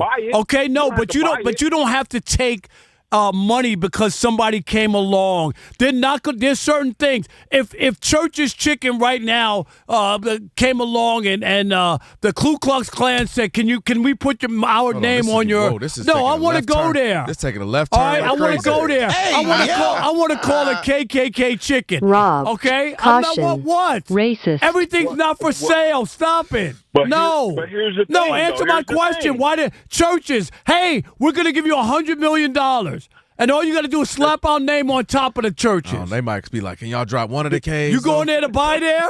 No, I'm not going. That's exactly my point, bro.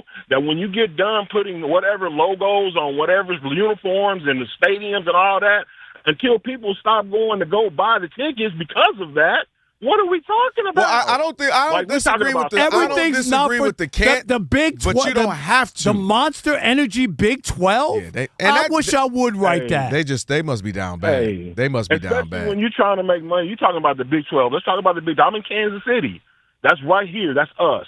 When you look at the schools in the Big 12, even the new schools that added in, there's so many of these schools that don't generate that type of revenue, even compared to the SEC. They got 16 schools for $20 million. Come on, man. That's chintzy. That's chintzy.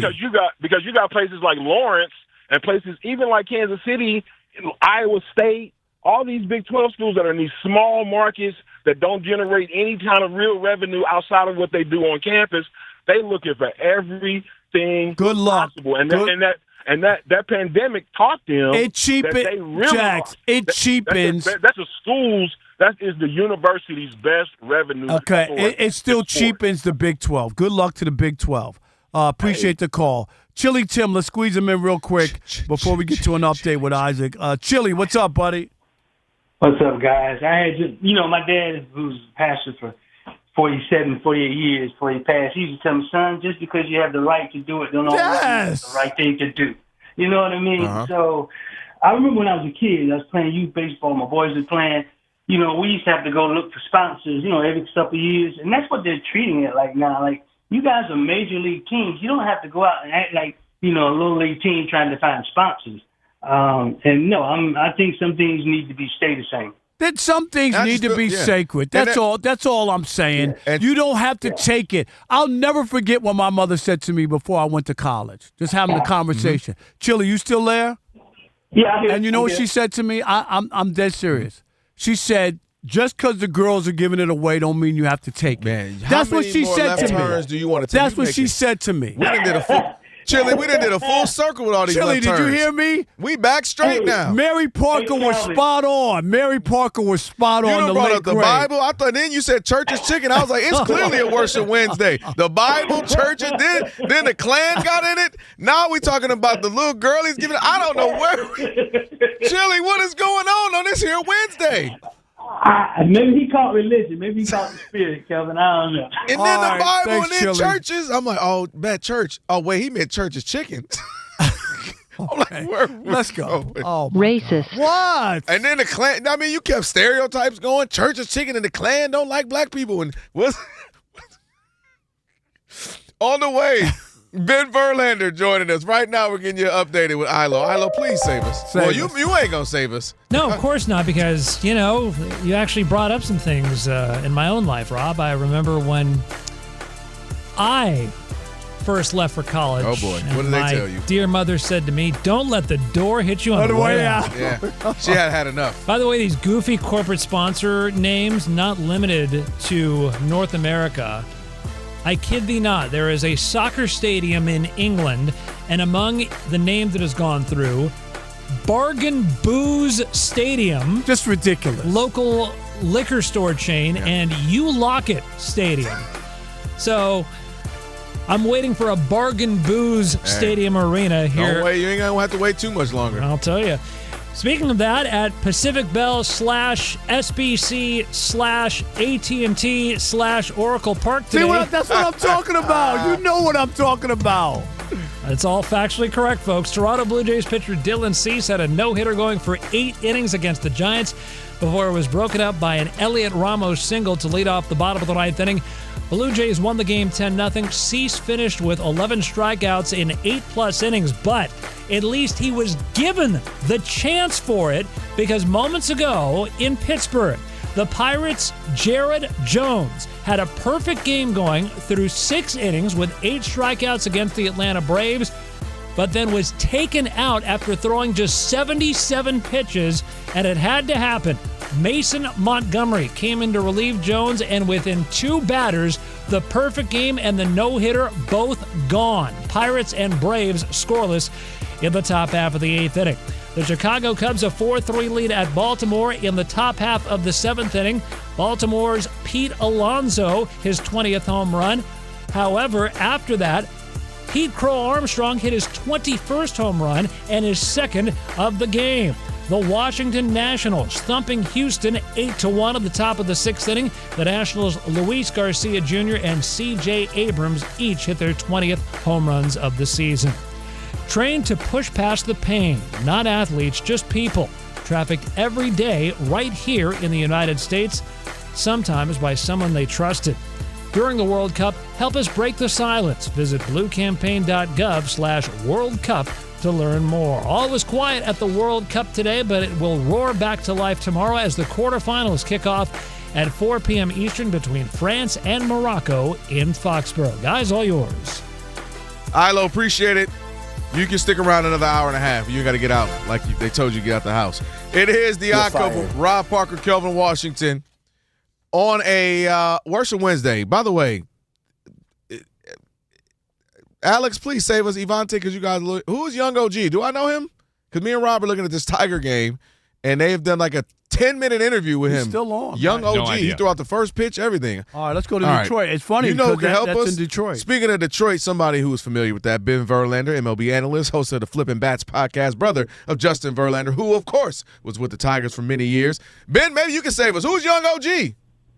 I honestly am watching the game and was just thinking to myself, I don't know who young OG is. I know. So nobody be mad at me, but I also don't know. But they had a 10-minute interview with him, and then they showed he couldn't throw the ball over the plate. My God. It wasn't 50 Cent bad, though. No, I got that. Some guys. But anyway, Ben, one guy who could throw the ball over the plate was your brother, for sure. Justin, who announced today that he's going to retire at the end of the season. Let's talk about your brother. And, man, what a career he's had, 266 wins. I was there. I covered his very first game. I'm just thinking about how many years has gone by. What an impressive resume. How proud are you of your brother? Yeah, it's tough not to feel a little emotional with all this happening. You know, he's 9 years older than me, and I came into this world with him playing baseball, and I've never known a day in this world where he's not a baseball player. You know, I'm 34 now. Crazy. So it's pretty crazy, and I'm so proud of the career he's had, and you know, I ended up with a burning passion and desire for the game of baseball because of it. So it's been quite the ride.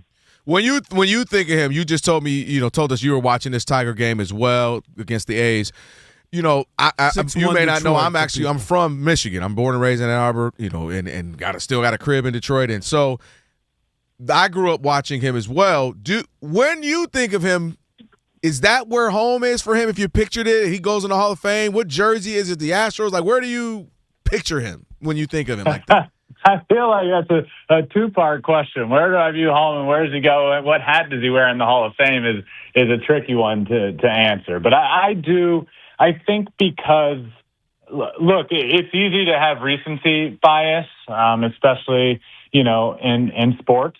But as someone that has watched his career from the very beginning, so many of those memories go back to Detroit, you know, from 2005 when he made his debut on the 4th of July through 2017. Mm-hmm. He's basically had two separate Hall of Fame careers, which is crazy to even think about. But, you know, I think it's so fitting to end his career back in Detroit. And I know at least to this point it has not gone near as the way he wanted. But, you know, there's still a chance he can get back out on the mound this year. It's just so fitting to end back in Detroit where it all began. And, you know, I think about it all the time, and I know Justin does as well. I truly don't know what hat he'll wear into the Hall of Fame, but it's a good problem to have. I know while people would like it to be Detroit, he won 2 World Series with the Astros. That's what I was saying. Like, it's going to be hard not to. And Ben, you know what I mean. I know he started with the Tigers and he had a great career there before moving on. But, you know, you cement your name once you win a championship, and then he's won 2 there. Mm-hmm. Yeah, and you know, in Detroit, 2011, Cy Young and MVP in that year. But then he goes to Houston and kind of revitalized his whole career. Obviously, 2017, the year he got traded over there and winning his first one. But then in 2019 to win his Cy Young Award, then to go through at 37 years old, his first ever major injury and have to get Tommy John surgery at 37. Do you know how many people at that point were saying, time caught up with him. He's done. Yeah. What a great career he's had. And then at 39, to come back and not just have a great year, to have one of the greatest seasons for a starting pitcher ever and to win another Cy Young and another championship in 2022. Yeah, it's tough to, it's recency bias is a real thing. And I do think he's had a career in 2 different parts, and he's definitely more decorated in his Houston career. Now, you know, I vote for the Baseball Hall of Fame. I think it's a layup that he'll make it into the Baseball Hall of Fame. But the thing that's changed differently, I always had 3 magic numbers, Ben.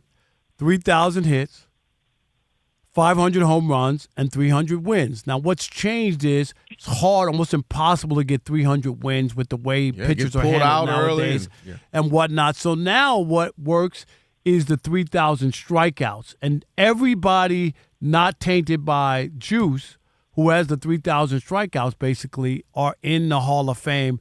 So that's the new number for pitchers. So obviously Verlander has that as well. Do you agree with that, considering that it's going to be hard for anybody to get 300 wins? Yeah. Now, Rob, I'm not trying to put the pressure on you here as the younger brother. There's no bias here, but I do agree with you. I do think, look, obviously, I think my brother's a Hall of Famer, and I think most everybody does. And the numbers, 8th all time in strikeouts. No, he's going to be in the Hall of Fame. I don't even. Well, are you trying to sell us on some? You never know, Ben? No. Okay. What I'm trying to talk about is the accolades, because I had an interesting conversation with John Smoltz today a little while ago about it, and he said, as a baseball fan, it's kind of a sad time because there's going to be a line in the Hall of Fame. And that line is going to be drawn at Justin Verlander and Max Scherzer getting in on just a longevity perspective. And it's kind of, as a baseball fan and myself, that is kind of a sad reality. But as a younger brother to the guy, it's cool to think about the fact that pitching has changed. The game of baseball has changed, but for Justin to rack up the number of innings and the number of wins and the number of strikeouts, we're going to look back in 50 years and there's going to be a line in the Hall of Fame, and that line's going to end with Justin in terms of a true workhorse in baseball. And I'm not saying I want that. It's just the way the game of baseball has trended, and it's both sad as a baseball fan and cool as a younger brother. Yeah, man. I tell you what, you may not know, I do some pre- and post-game here in L.A. with the Dodgers, and I get to sit around some of these guys, Oro Hershiser, Nomar Garciaparra, and Dontrelle Wilson. To hear them off camera talk about just the way in which the game has changed and how, there's times where they're disappointed. Like, just keep the guy in. We just talked about this the other day. Someone robbed of a perfect game. They're taking out guys with perfect games. Because he's got 82 pitches or whatever, 92 pitches. It's like, what are we doing right now? So, I'm with you on that. Hey, wishing your brother all the best, man. Yes. Heck of a career. Thank you so much, Ben. Appreciate it, brother. Yep, thank you, Ben. Thank you, guys. Always enjoy coming on. Appreciate it. No doubt. Give him a follow, Ben Verlander, and check out the podcast. Not like his brother Host of getting Flipping Bats. The Hall of Fame is not. And he's not getting in for any other reason other than he was a dominant, great pitcher during his entire career. That's it. Absolutely. I don't even flinch. I'm not saying he's going to get in unanimously because it's hard. Like a lot of people, there's only been one unanimous, and that's Mariano Rivera. Think about how long baseball's been around. Because you didn't vote for Jeter. I did not. And Ichiro didn't even get in. That's one time I know you were glad you put your name out there in your vote. My vote is always out there. Don't put that on my name. All right, one's got to go, and we'll call it locations based around the World Cup. I'll explain next. It is the odd couple, Rob and Kelvin, on a Worship Wednesday, Fox Sports Radio. Hopefully you have Team USA because they got to go. No. I said current.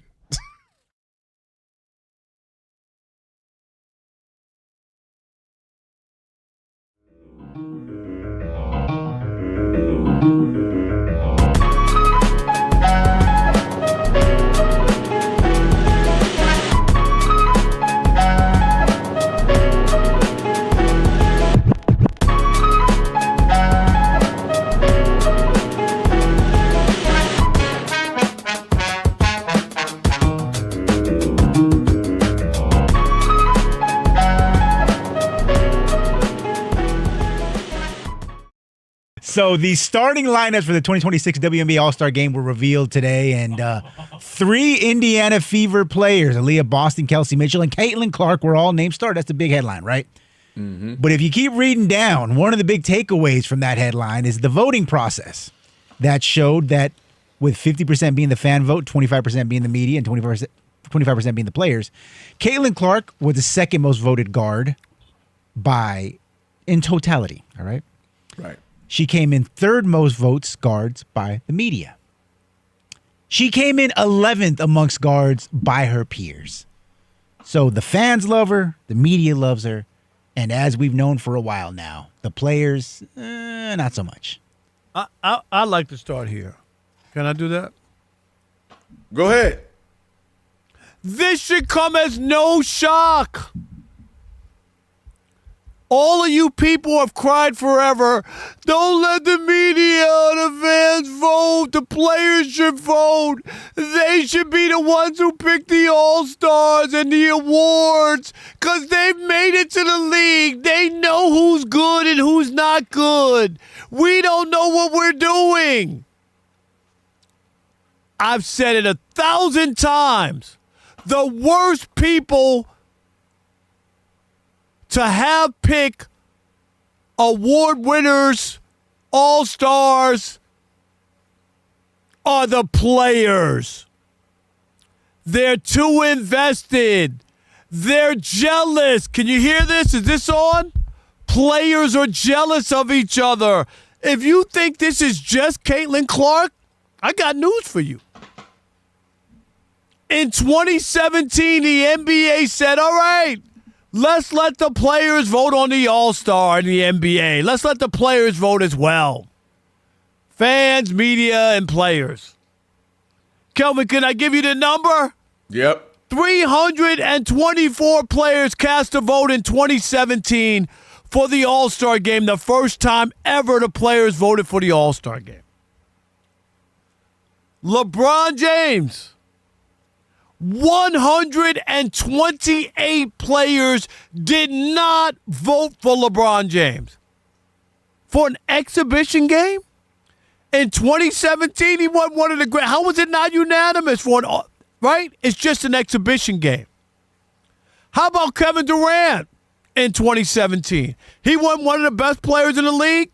154 of those 324 did not have KD on their ballot. Players cannot be objective. They have skin in the game. They're jealous of each other. And every chance they get to screw each other, they will do it.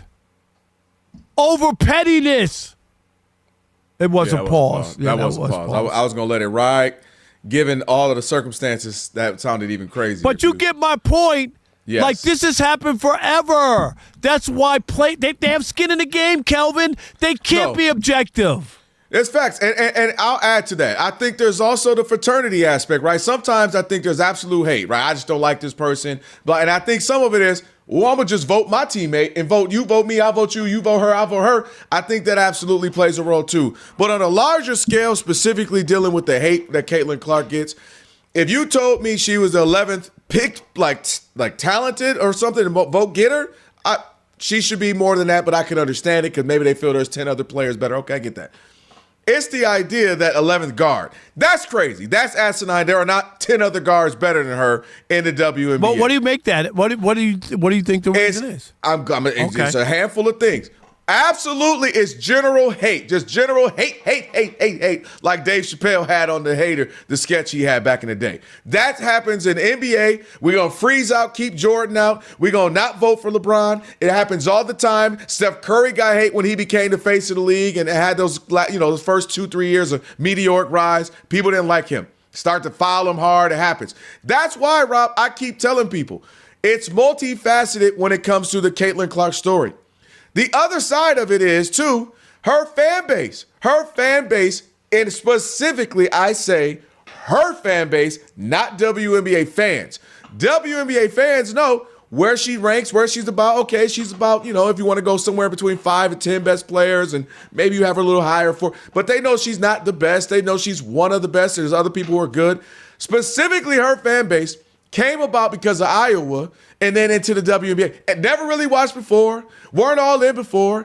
Think guys like Boomer Esiason, and they're just looking at it from, if you say anything critical about her, you're a hater.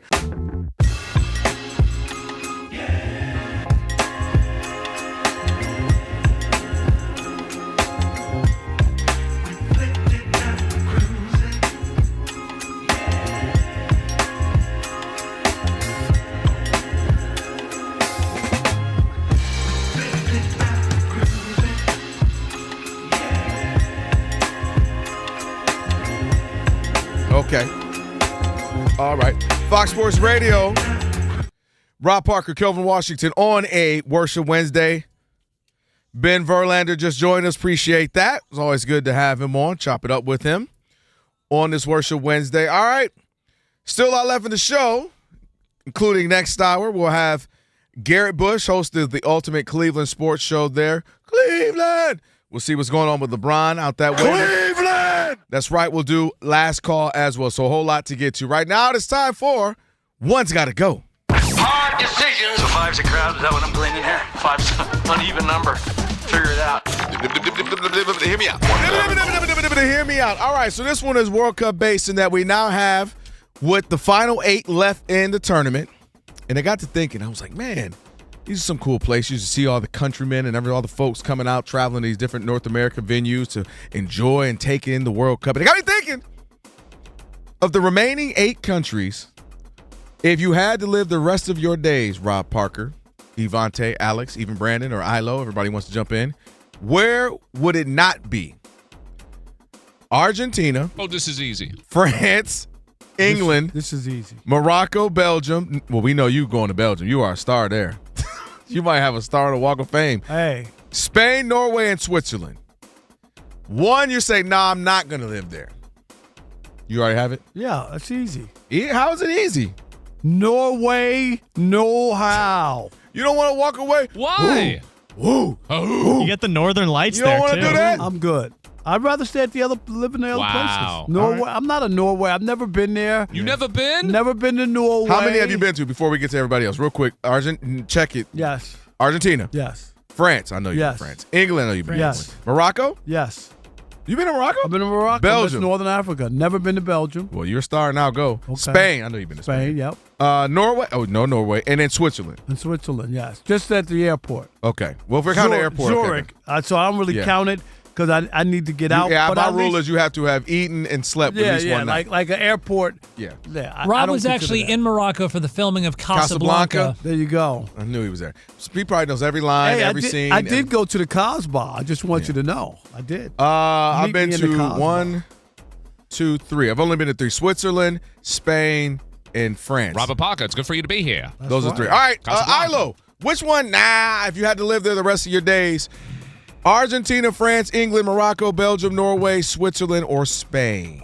If I couldn't, Meaning- the one that I wouldn't. You wouldn't. The one you're saying is off the list. Argentina, but I can't say why. Wow. Alex just texted me his. He said Detroit. That's not on the list, Alex. I'm sorry. No, dude, you know we got big time Okay, listeners then in the D. Atlanta. Does that work? You cannot live there on Tuesday. You got to come on Monday. Wait a minute. So that's all right. You got to come on a Monday. I'm going to text Rob. I'm upset I didn't get invited Oh, to here we Mentee go. night. Trust me, it's blown up. I wanted He keeps invite. showing me all the people. I'm in there like swimwear. All right, There is no Evante. swimwear there. No.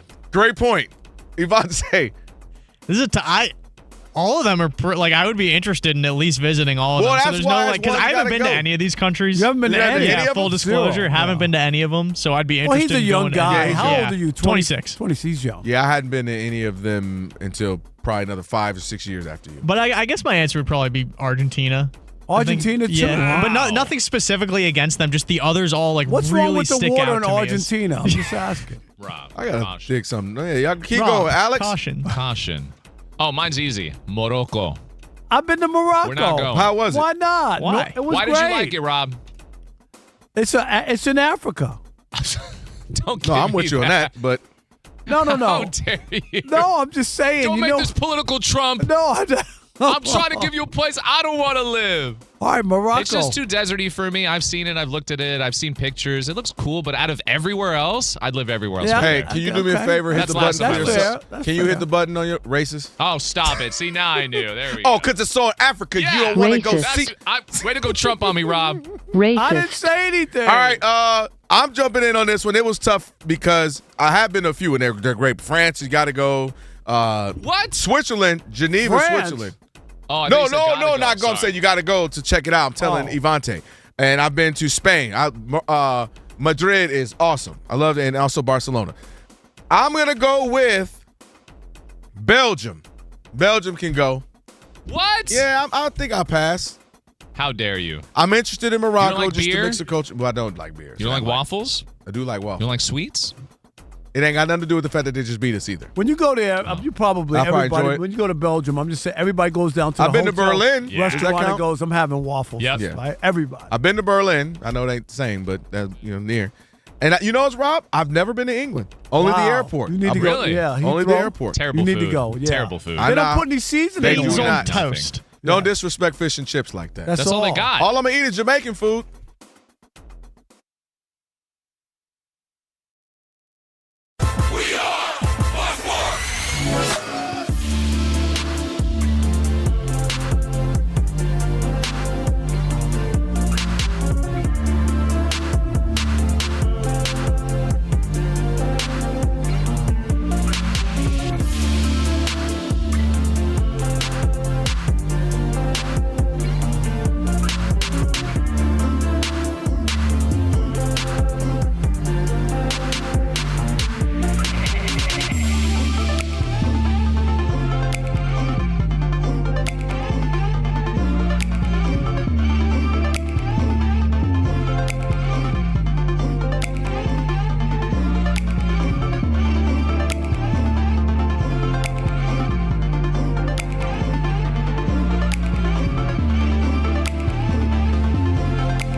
It's the Odd Couple. You know what time it is. It's your boys. Let's get it.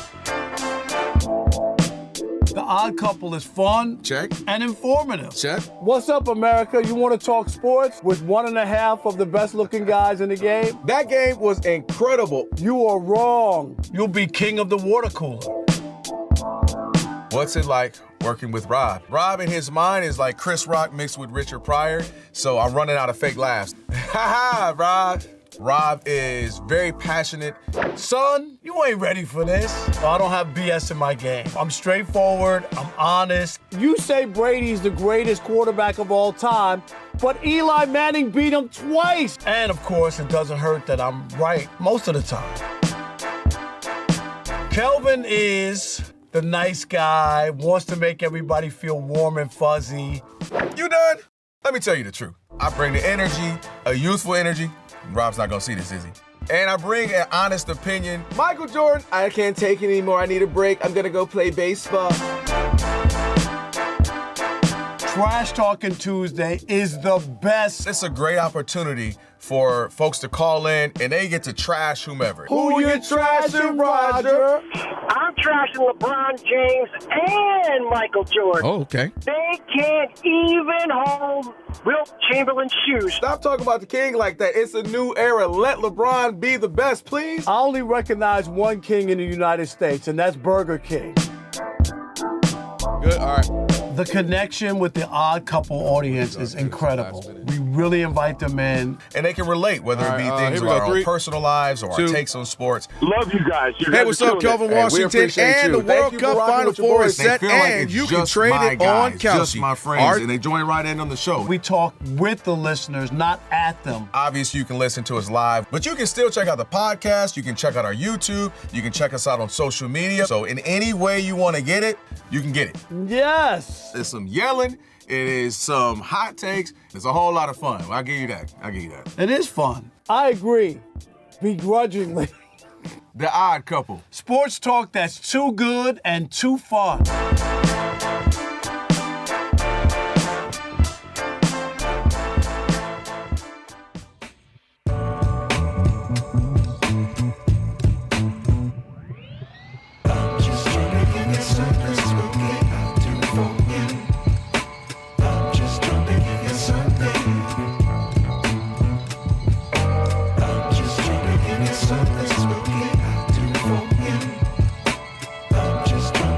Something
Blue Jays pitcher Dylan Cease had a no-hitter going for 8 innings at San Francisco today before it was broken up by an Elliot Ramos single leading off the bottom of the ninth. Blue Jays won the contest 10-0 as Cease finished with 11 strikeouts in 8+ innings. Pirates pitcher Jared Jones' perfect game through 6 innings with 8 strikeouts tonight against Atlanta had no chance to continue because he was taken out after throwing just 77 pitches. Mason Montgomery came in to relieve Jones, and within 2 batters, the perfect game and the no-hitter were gone, and now the game is gone. Atlanta just won at 3-0. The Cincinnati Reds, a 7-3 lead over Philadelphia in the bottom of the 5th inning. The Reds hit 4 home runs in the bottom of the 4th, including back-to-back home runs by Ellie De La Cruz, Sal Stewart, and J.J. Bleday. It was Stewart's 2nd home run of the game. I'm Isaac Lowenkron. I've been covering this league since 1987.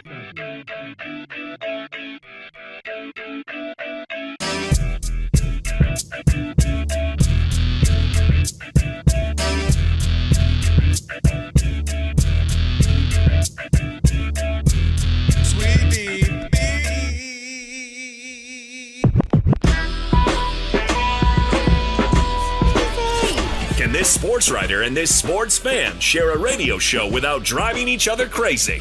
Now, live from the Fox Sports Radio studios, here's Fox Sports Radio's Odd Couple, Rob Parker and Kelvin Washington. Hour number 3. Number 3.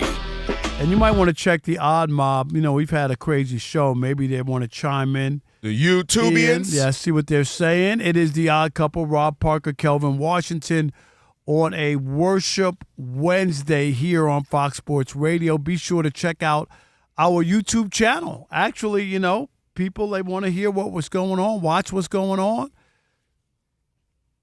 Just search Odd Couple, FSR, on YouTube and hit that subscribe button. It's real simple. Or you could tap the thumbs up icon, do that, comment away. Again, you can hear us on the radio, or you can watch us live on our YouTube channel. Just search Odd Couple FSR. Coming up, Garrett Bush, host of the Ultimate Cleveland Sports Show, I should say. We'll check in and talk to him. All things Cleveland, right? Coming up. A lot of news coming out of there as well. And then, of course, Last Call is coming up as well, in case you didn't get a chance to get in earlier in the program. Ian, I don't know if do we have anything up there. People are chiming in a little bit. Yeah, the Odd Mob, they're kind of going crazy tonight. What are they going crazy about? Let's see. What's Don't his be name? Rob Lou G Seth. and only pick bad stuff about me. At Lou Seth said, please no labiogenesis shames to the Sixers. Okay. I don't know what biogenesis means. They're saying Hope like that's he's not on the something juice or something. Okay, I was going to say. Is that what that is? That's my guess. That's my guess. Allegedly. Allegedly. Don't say that. Yeah, Doug allegedly. Young says Rob Parker is having me in tears from laughing so much. There we go. Standard on this show. That would have never happened if Rob G was reading. Never would have read that. Am I right, Alex? Never would have read He would have that. skipped over it. I'm here for your entertainment dollar. I am. It's no time at the crypto. At the crypto. It's no time at the crypto. What else you got, Ivante? Someone made the point here that the Bible app makes a lot of money, so they are kind of profiting off of the Bible. Wow. Yeah, but it's not called the Dunkin' Donuts the King Bible. James version That of was the It might Bible. be. Perry. No, it's just the Bible app. I'll be on it. Give it some time. They might be. Let's see what my daily streak is right now. Hold on, Alex. Jason 1,253 days. Chris had to go, Proud of you. had to go to rehab because he was on the Bible app too much. He was. You know? His screen time said the Lord needs you to take a seat. Exactly. Even the Lord said rest. Okay, And on the kid. 7th day, the Lord said, Broussard will rest. Broussard rest. You got to take it easy, bro. Now, Yeah, that's funny. Yeah, what else you got? That's funny. It's Let's the see. Bible. I know London said Odd Mob spicy tonight. He's right. Yeah. And the best part is, Rob, that I can tell Ivante has to skim through because he's like, Yeah, there's a lot we can't say for Is Eric it here. spicy for us or spicy against each other? Because they be going at it against us, then sometimes they go at it against each other. They be yelling at each other. And the best part, too, it'll be the most random. It'll be something, not a topic that we hit. It'll be Right, one little something thing. else. and that becomes the whole Maybe my dialogue. mom's advice when I went to college or something. Oh, yeah, that was Mom's. Mama Parker? Mom's Yes. kept it a little too real. That was real, though. Rob, real question for you. Yeah. Do you ever miss a meal she made when you were a kid? Oh, That's no. a good one. Really? My mom was a fantastic cook. I told you this before. Ain't that what he asked? Well, that's what I'm saying. Like, is there a certain do you meal miss you a meal? miss? Oh, Like a meal yes, she used to make. yes. Was there a particular one? Well, my mom made. I know she was baked for the whole neighborhood. Yeah, because she used to make everybody's birthday cake. Hey, yo. They used to call her Betty Crocker. They used to call my That's mom awesome. nickname Betty Crocker. Vince- My mom was from Alabama, so Southern. she was throwing down. Fried chicken, Oh, yeah. collard greens, Oh, yeah. mac and cheese, yam. Beans, tomatoes, beans, greens, all beans, that, greens, all tomatoes, that. and drinks. And I'm gonna say this too, and I say this for real. So my roommates at college at Southern Connecticut State University, three of them, I have four of us in the dorm, or whatever, three. They were white guys. When I used to go home, and they knew I was coming back that Sunday night, driving back from New York. They're in my room waiting. I believe it. I'm not even kidding you. What's she And they'd bring? be What you like, got? what'd your mom send? Like, no doubt. Because they never had fried chicken. Right. You That know, like not way. cooked by somebody's mom, Yeah. not at a store or whatever. That, cake, mac and She sent them cheese, some catfish? all that. My mom was Yams, like sweet that. potatoes. Greens, tomatoes. There it is. Hog, mogs, wicked. And Rob, the Odd Mob seems to be big fans of the Snowtime Lakers song. All right, let's do it. We got the whole song out. It's Christopher Stewart here said, "Yo, Rob, that song is way better than the whack Wemby song clip. I crack up every time you play it. It was a backhanded compliment. Racist. It was a backhanded. Yeah, come on. We like the Wemby Here song. we go. Let's do it. Let's do the. We got a couple songs. Let's do it. It's Snowtime at the Crypto, starring Luca, also starring Austin Reeves and the Pasty Lakers. Let's play some basketball. Wait, you got to put Kareem Abdul-Jabbar in there. I know they got another one. Shaquille, they Another call guy. that man Shaquille Oatmeal. Unbelievable. You All got to right. put him on there too, But Elijah. there's nothing wrong with our Wemby song either. Everyone knows it's Wemby. Yeah, they went out bad though. I think that's why everybody over that. They could have just lost. That'd have been We cool. got. You when can't are we, be up double it's digits summertime. every game. We need to do the segment where we have all the songs, right? Yes. Just let me know. Scheduled day off. Yeah, Okay. see? Yo, Scott, You see that? HRU. Wow. Scott, HRU. I would take off too if I haven't added to the pot. You won't. I try. First of all, I haven't added your to the burger, pot. your Burger King is dag Where's near your my burger? solo. Where's That's your- dag near a solo. Ian, you like the burger? The Burger is King song or no? He don't even know that one. Off the top of my head, I don't remember that one. That Rob. one and the Monty song. How long ago was that? Smooth Operator. Yeah. What did we? That was Smooth Monty, Operator for Smooth? Monty. Yeah. You guys ready for Burgers King? Here we go. Put the camera on me. Your burger is king. I'm sorry, the man. You're the ruler for everyone. Your burger is king. I wrote that. There must have been an angel by my side. Your love is king. Wrap it in a bun. Your burger is king. Give me some extra pickles because Your burger is king. your burger is king. I'm so mad I Your participated. meat is real. I love the Kelvin drop in the background at the beginning. Just hold up. You shout out to Alex on that, DJ Alex on the ones. You ready for some We got Monty? Monty's song. You ready? Here we go. They wanna see Mo Monty.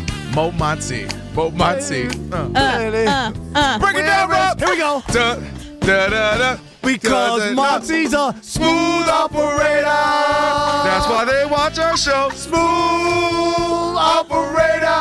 Don't care about us. Smooth operator. Don't like our ugly butts. Smooth operator. Oh boy, we are All right. nuts. We are nuts.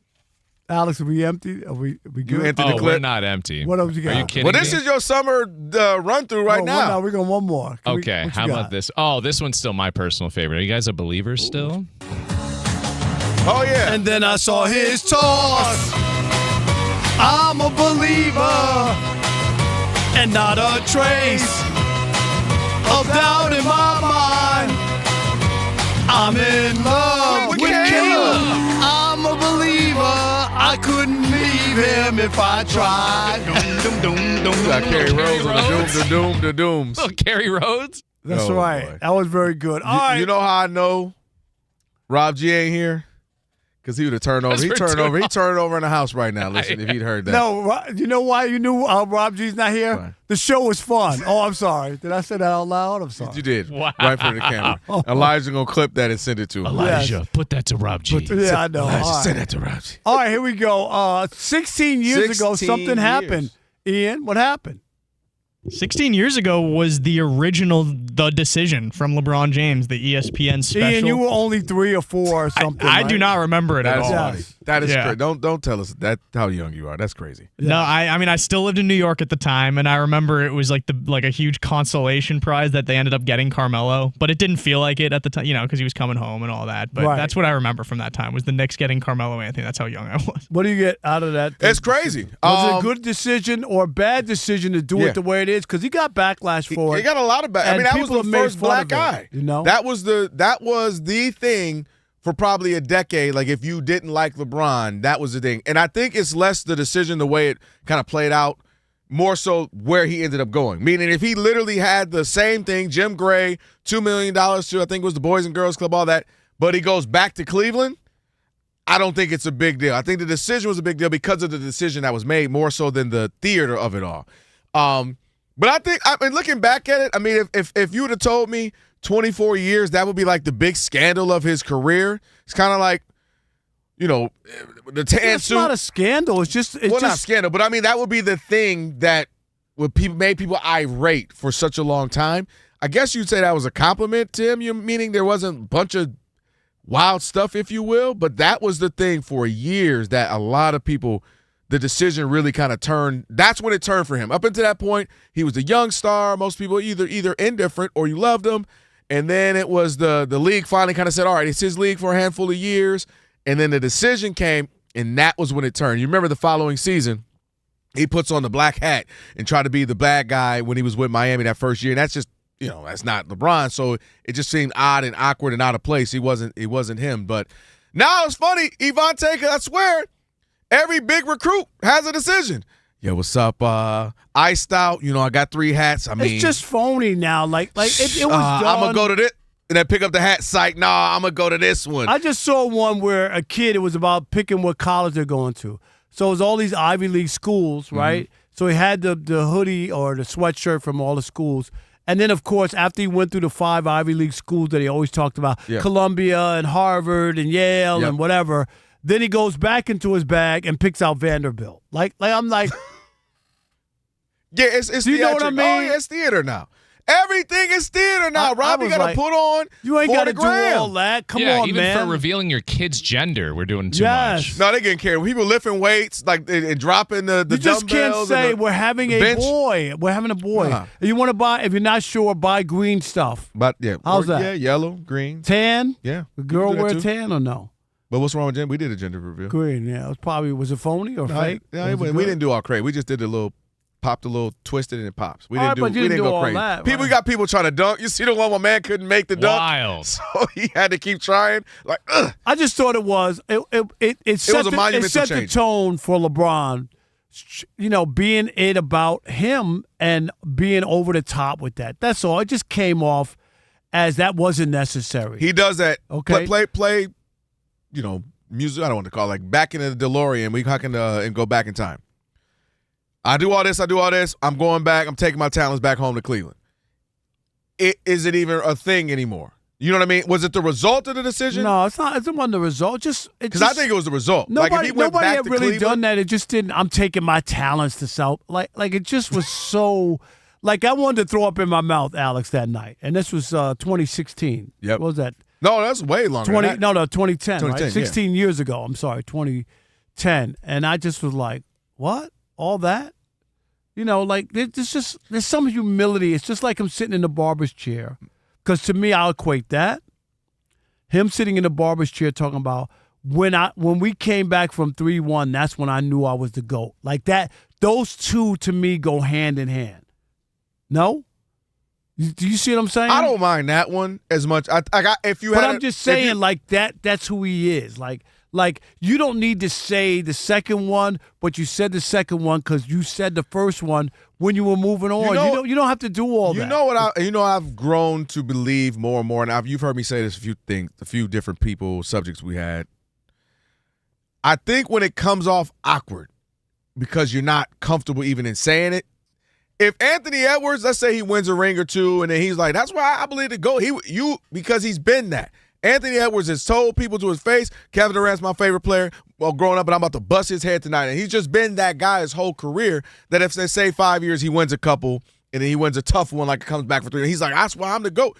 I think we would care less. LeBron, the problem is so many things he does passive aggressive.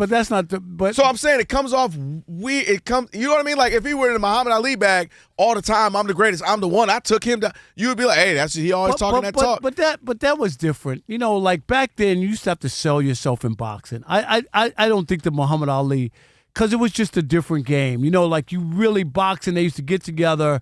It was to put on a show. I mean that was a part of it. And I'm not saying he didn't take advantage of it and use that as a persona, you know what I mean, to sell the sport at that time. He became that. Yeah, but there was a reason for doing that back then where you were trying to get attention and coverage. All right, 877-99 on Fox.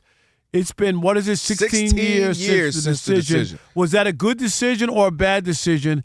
How do you see that as it's played out all these years? Did it move you? You know we in decision 2.0, You know, Alex, it moved. Or did it not move you? Hold on now. It moved my afternoon lunch. Hold on now. What are we talking about? I'm talking about the decision. It moved. We're in decision 2.0. Jerry, right? It moved. 16 years later, he's holding the NBA hostage. Evante, you got all these teams. You got Bob Myers making pleas. All right. Have you come to our team? 877-99 on Fox. It is The Odd Couple. Guess what? This is a radio show, Alex. Not a podcast. That's right. You can call in. We value your opinion. We want to hear from you. This is what separates us from all those lame former athlete podcasts. You can have a say. We want to hear from you. Join into this conversation.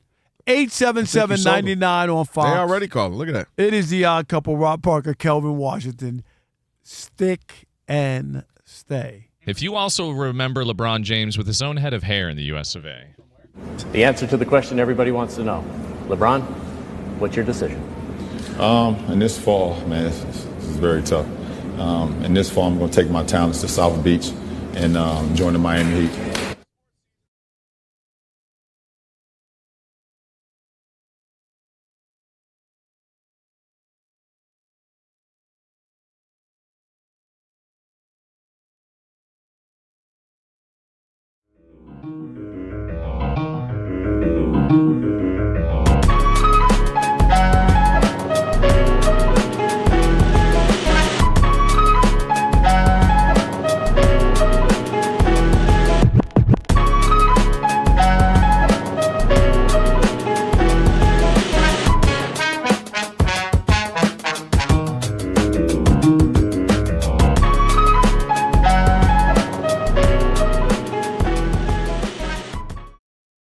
There was a lot more of what these anonymous GMs have said, anonymous GMs coming out of the blue. So many of them now, I don't understand what they say, trade him. Others are saying, it's the money. Others are saying, he's really efficient. If you look at the analytics, he was like the 7th best player on the team. And if you look at the analytics, you know what, Rob? Okay, sometimes you got to go and get this thing done. And I think analytics, I will concede he is getting paid a whole lot of money. $70 million eventually. If they extend him 2 more years, it could be crazy money. Without a doubt. I get that. And we know what the second apron. All right, so what? Okay, but why are you going to push that to the side? I'm going to tell you that's a big part of why he got traded. That is a big part of it. But I don't think that's the sole reason. I think Rob, we literally do this in every sport. Every summer, there's a new quarterback. There's a new player that gets some deal that we go, whoa, him? Because it's always a next man up. Mike Conley was the highest paid player in the NBA because he was the next man up. But you're missing something. Right. Well, I'm saying. So that's what it is. They got two of them. They got two of them. I understand that. That doesn't make any sense. They got two. You talk about quarterbacks. But there's one on a team. There's two. You're always going to have a separate apron guy because that's just like you're gonna have a great player. right? No. Then you're going to have some emerging player. Otherwise, your team is never going to be anything. No, but not so two $70 million players. Nobody has that. And so when they signed the deal, it was a bad deal. We knew that even back then. And what I hear also, because you start to hear other things, they say, well, he just seemed to be never happy. He wasn't going to be happy. If you're not happy with the Celtics where you won and you won a bunch of games, well, where would you ever be happy? And I think a part of Jaylen Brown is the freedom of thought that he has, whether you like it or not. The way in which he conducts himself, I think I told Rob G this. I remember him coming out the draft because I wasn't too familiar with him. And I remember him coming out and they would say things like, well, one thing you got to be worried. He is really smart. One thing, or, he's a lot of people think he might be too smart for his own good. And I think there's a part of people that feel like, man, Jaylen Brown won't necessarily play ball. He won't come to our team and be quiet. He won't come here. He might be demanding. He might want the best, demanding of us to be better.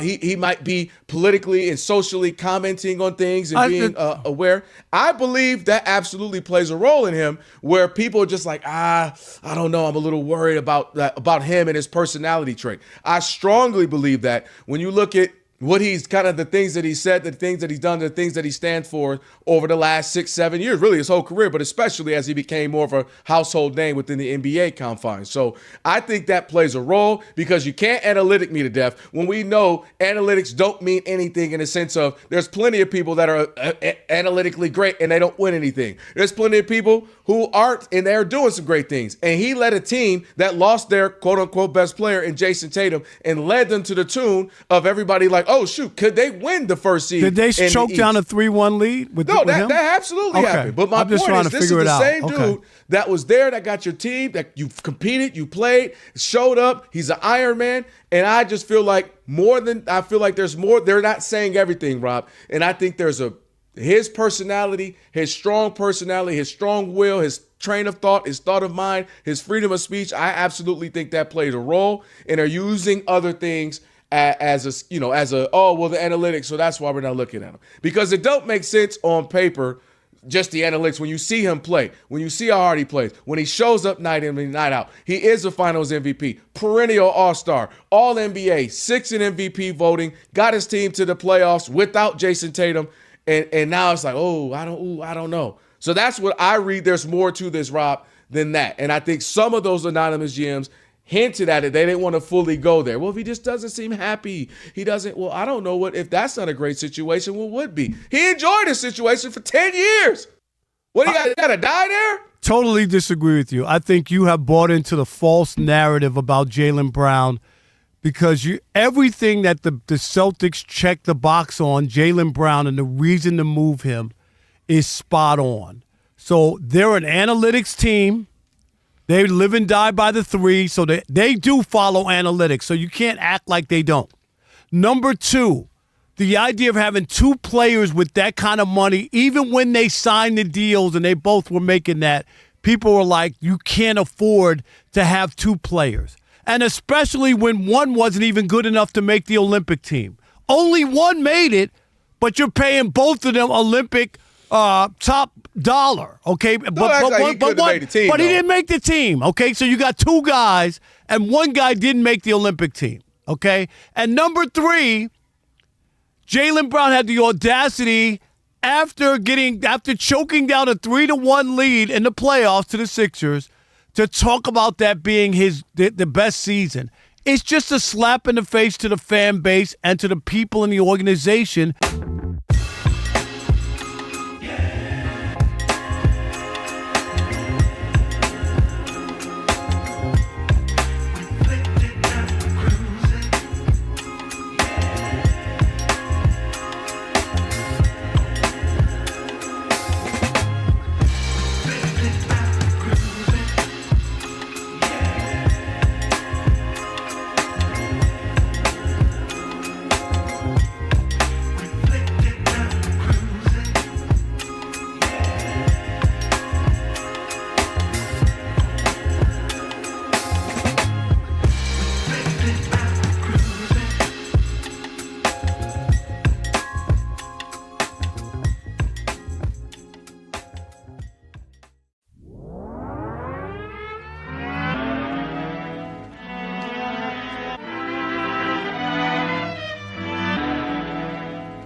Oh, there you go, Rob. Hey, little Kirk Franklin in your life. This on the playlist for me, too. Rob! I knew you knew it, Rob. Did Kirk Franklin drop that bad habit he had? Is that over? What habit? That habit? That was sad. Well, yeah, he talked about it. If you're talking about that one. Yeah, he's over that? He's been very open about that. Yeah. I'm serious. Rob, sometimes it's always the closest to God. Yes. No. Well, no, that's what the misconception is. The point is never that because you are a believer that you're perfect. Nobody says perfect. Not you. Not perfect. Bang on my chest if you think I'm perfect. Yeah. Come here, Rob. Let me bang a few times. But no, it's flawed people that realize they need the Savior. That's the point. Stop. Not being real. That's the whole point. Alex, that's a cop-out. Alex, do all your sin and then ask for forgiveness. No. See, y'all missing That's how it works. Don't make me start. No. Oh, no, I drove drunk and killed a family. I found Christ. I'm saved. See, you're missing it. No, I found it. No, They're missing it. And there's no time that you can't find it. In fact, on the cross, there was the two next to him, and the one dude was about to get crucified too. He was like, yo, I know that you are the Savior. He was like, yo, you about to go to heaven with me. And it died. There we go. Stop. It is a Worship Wednesday, 877-9905. And another thing, Alex, yes. I'll argue with you some theology with you We'll have later. that. That's another summer segment. I would love that. Matter of fact, Alex, don't even worry about it. Me, you, Rob, and Rob, both of Robs, we'll be there. We're going to be there at church. Chris Broussard moderate. Yeah. No, we're just going to go to church. That's all. Garrett Bush on the way. Right now, don't forget, train to push past the pain. Not athletes, just people. Trafficked every day right here in the United States, sometimes by someone they trusted. During the World Cup, help us break the silence. Visit bluecampaign.gov/World Cup to learn more. Paid for by the Department of Homeland Security. All right, 16 years to the day, the decision. Did we overblow it? Is it still a big deal? Did it change the game? Does it change how you view LeBron? Let's take some calls. Who we got? All right, Marshall in Duluth. You're on the Odd Couple Fox Sports Radio. Let's get through as many as we can. How are you, Marshall? I'm doing good. First of all, I would like you all to find Jesus. Love you. Yes. Keep working on them, Washington. I got you. I got you. Don't worry about it. I got you. Thank you.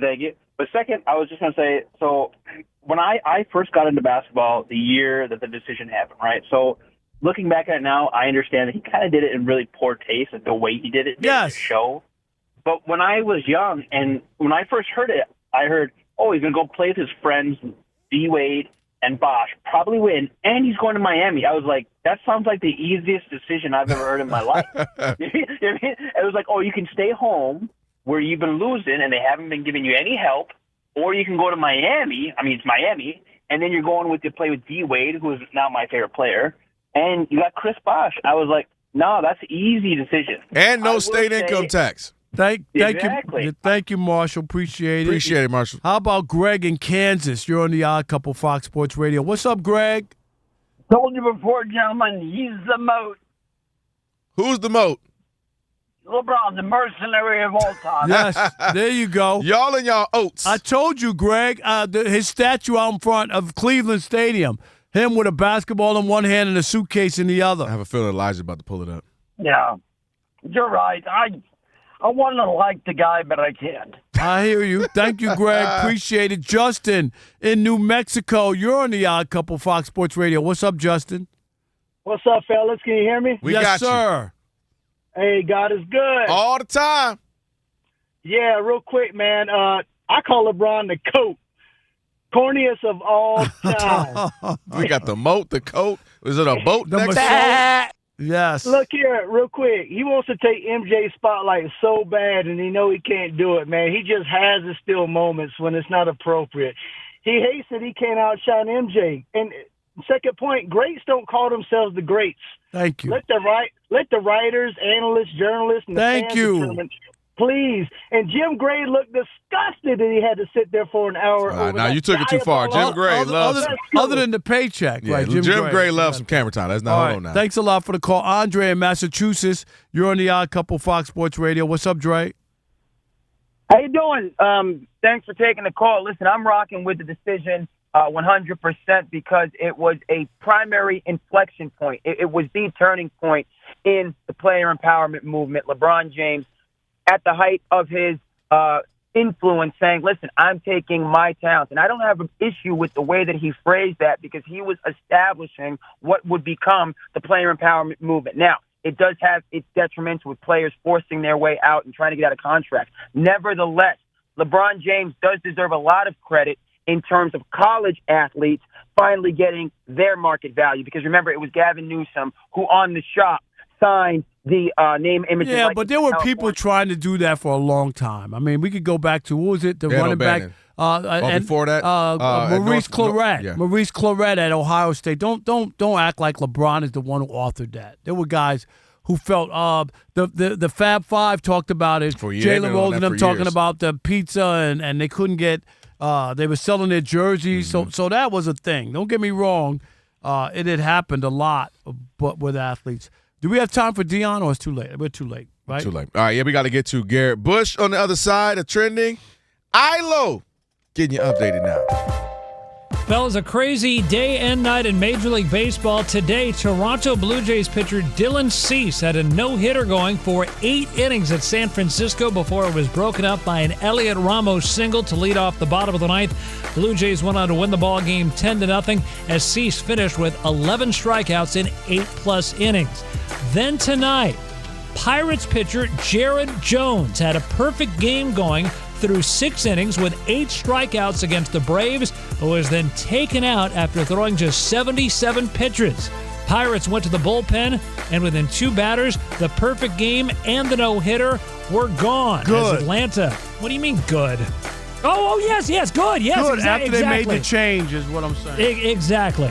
So the Braves went on to win the game 3-0, and it gets even worse for Pirates fans because the go-ahead 2-run home run was hit by Atlanta's Joey Bart, who the Pirates traded to Atlanta 2 weeks ago. Pirates manager Don Kelly after the game said the reason he pulled Jared Jones was that it was because it was just his 8th start since undergoing and recovering from elbow surgery back in May of 2025. But get this, tonight, the Pirates' Jared Jones became just the 2nd pitcher since 1920 to be pulled after 6 perfect innings. The other was Walter Johnson in 1927, and Rob actually interviewed the Big Train after that game. No, I'm just kidding. The other was Max Scherzer in 2022 for the New York Mets. Right now, the Chicago Cubs have a 9-7 lead at Baltimore in the bottom of the 9th inning. The Cubs' Pete Crow Armstrong, 2 home runs. He now has 21 on the season. The Cincinnati Reds up 8-4 over the Philadelphia Phillies in the bottom half of the 6th inning. The Reds hit 4 home runs in the bottom of the 4th, including back-to-back-to-back home runs by Ellie De La Cruz, Sal Stewart, and J.J. Bleday. It was Stewart's 2nd home run of the game. The excitement of the FIFA World Cup is now streaming live on Fox One, the official English streaming platform, to catch every unforgettable moment. Fox One brings the action straight to your screen so you never miss a goal. Download Fox One and experience the FIFA World Cup live. All was quiet at the World Cup today, but the quarterfinals will kick off tomorrow, 4 p.m. Eastern from Foxborough as Kylian Mbappe and France meet Morocco. Guys, back to you. All right. ILO, have a great night. Appreciate it. I couple Robin Kelvin on a Worship Wednesday. Last call on the way. ILO. We need to make an ILO. Make an ILO? Okay. We got to think about that. We got to find a tie-in, a theme to make it make sense. Garrett Bush joining us now, host of the Ultimate Cleveland Sports Show, G Bush 91 on X. What's up, Garrett? Hey, what's up, fellas? Doing great. Make sure you tell my man Jay Crawford I said what's up. Oh, definitely. You know, he always is dropping the Rob Parker story. So, like, he's dropping them. So I let him know you said what's up. And, you know, I told him. I don't think he knew I came on, but I'll let him know. Yeah, no. I mean, seriously, you know, I work with a lot of people on television for a long time. Oh, we know. Yes, just about everybody. Every guest we've ever had, you have 40 worked years, with I them know. at some point. But nah, the time we had at the old Cold Pizza and First Take and all that, and he tied, you know this, all my neckties that I never took the knot out, Garrett. So I still wear the same neckties that Jay tied for me back in the day. So all right. Oh man. Hey, let's get to it, G. We want to know. LeBron, he coming back? Look, this is a no-brainer. This is the only place he can come back to. Like, you hear the stuff about Golden State, you hear the stuff about the Sixers, and you know, teams of that sort. We've even had the San Antonio Spurs or Minnesota and being mentioned in the mix. But for LeBron, I think it's the only place when you look at it because people would literally, after some of the hints being put out, I think people would be a little salty if he didn't go to Cleveland. But in terms of legacy, in terms of a basketball fit, in terms of what LeBron can do to compete for the next 2 years with Donovan Mitchell, Mobley. 2 years. Yeah. 2 years. Only Come one. on, Garrett. Please, Garrett, you got to whisper that to me. Just you can't say that to 1 year. Rob. Don't Rob say ain't that. he 2 gonna pass out. He can't take it. Only way I agree with them going to Cleveland is if Bronny can't get on the team. Can you stop that? Hey, listen, that's a package deal. Hey, we've even jousted, and we've made sure that we got a whole spot ready for Bronny if he want to come. You know why your city can't win championships? Shador Sanders, Bronny James, you guys are into all of that rather than the best players. Oh, that is a good point. Seriously. Bronny and Shador being in the same town. That's my boy. You gonna be on there? We are gonna be up. Can you imagine? We got Shador and the wrist up. We got LeBron James coming back. And the thing about it like this too. When you look at the excitement level, it actually makes basketball sense. When you think about it, the thing that the Cleveland Cavaliers have struggled with is the level of mental toughness and not knowing how to play a certain way to win a championship. LeBron has already done that with young teams before, like Kyrie going to get Kevin Love. So obviously, is he the same player as he was 5-10 years ago? No. However, his most I would say his superpower is not just his game, it's his basketball IQ. And I think he can unlock some guys. They're not winning a championship even if he shows up. I just hate to break it to you. Oh, really? Well, first of all, no. Hold on, Garrett. Don't let him do that to you. Yes. He was Team Cleveland. I was right. I picked Cleveland over Detroit. I was right. Unlock different things and use his basketball IQ to get more out of Evan Mobley. And now here's the thing, the Jared Allen thing, there's rumblings about, Anthony Davis and maybe making a trade Anthony Davis with Jared Allen, Strus, maybe a couple picks or even Schroeder.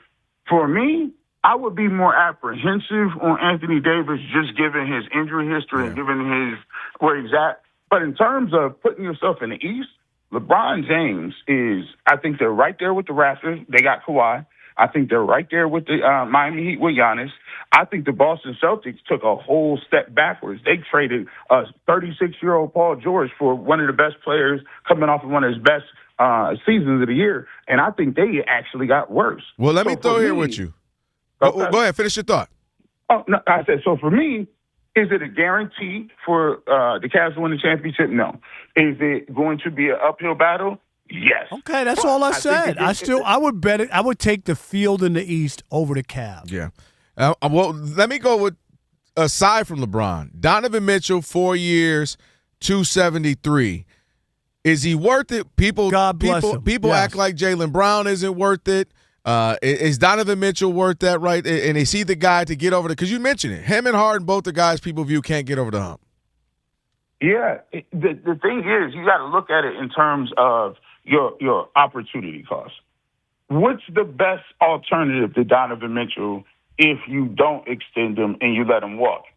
Well, now you lose an asset for no reason. So he may not be the best player or could be a number one, option on the championship team.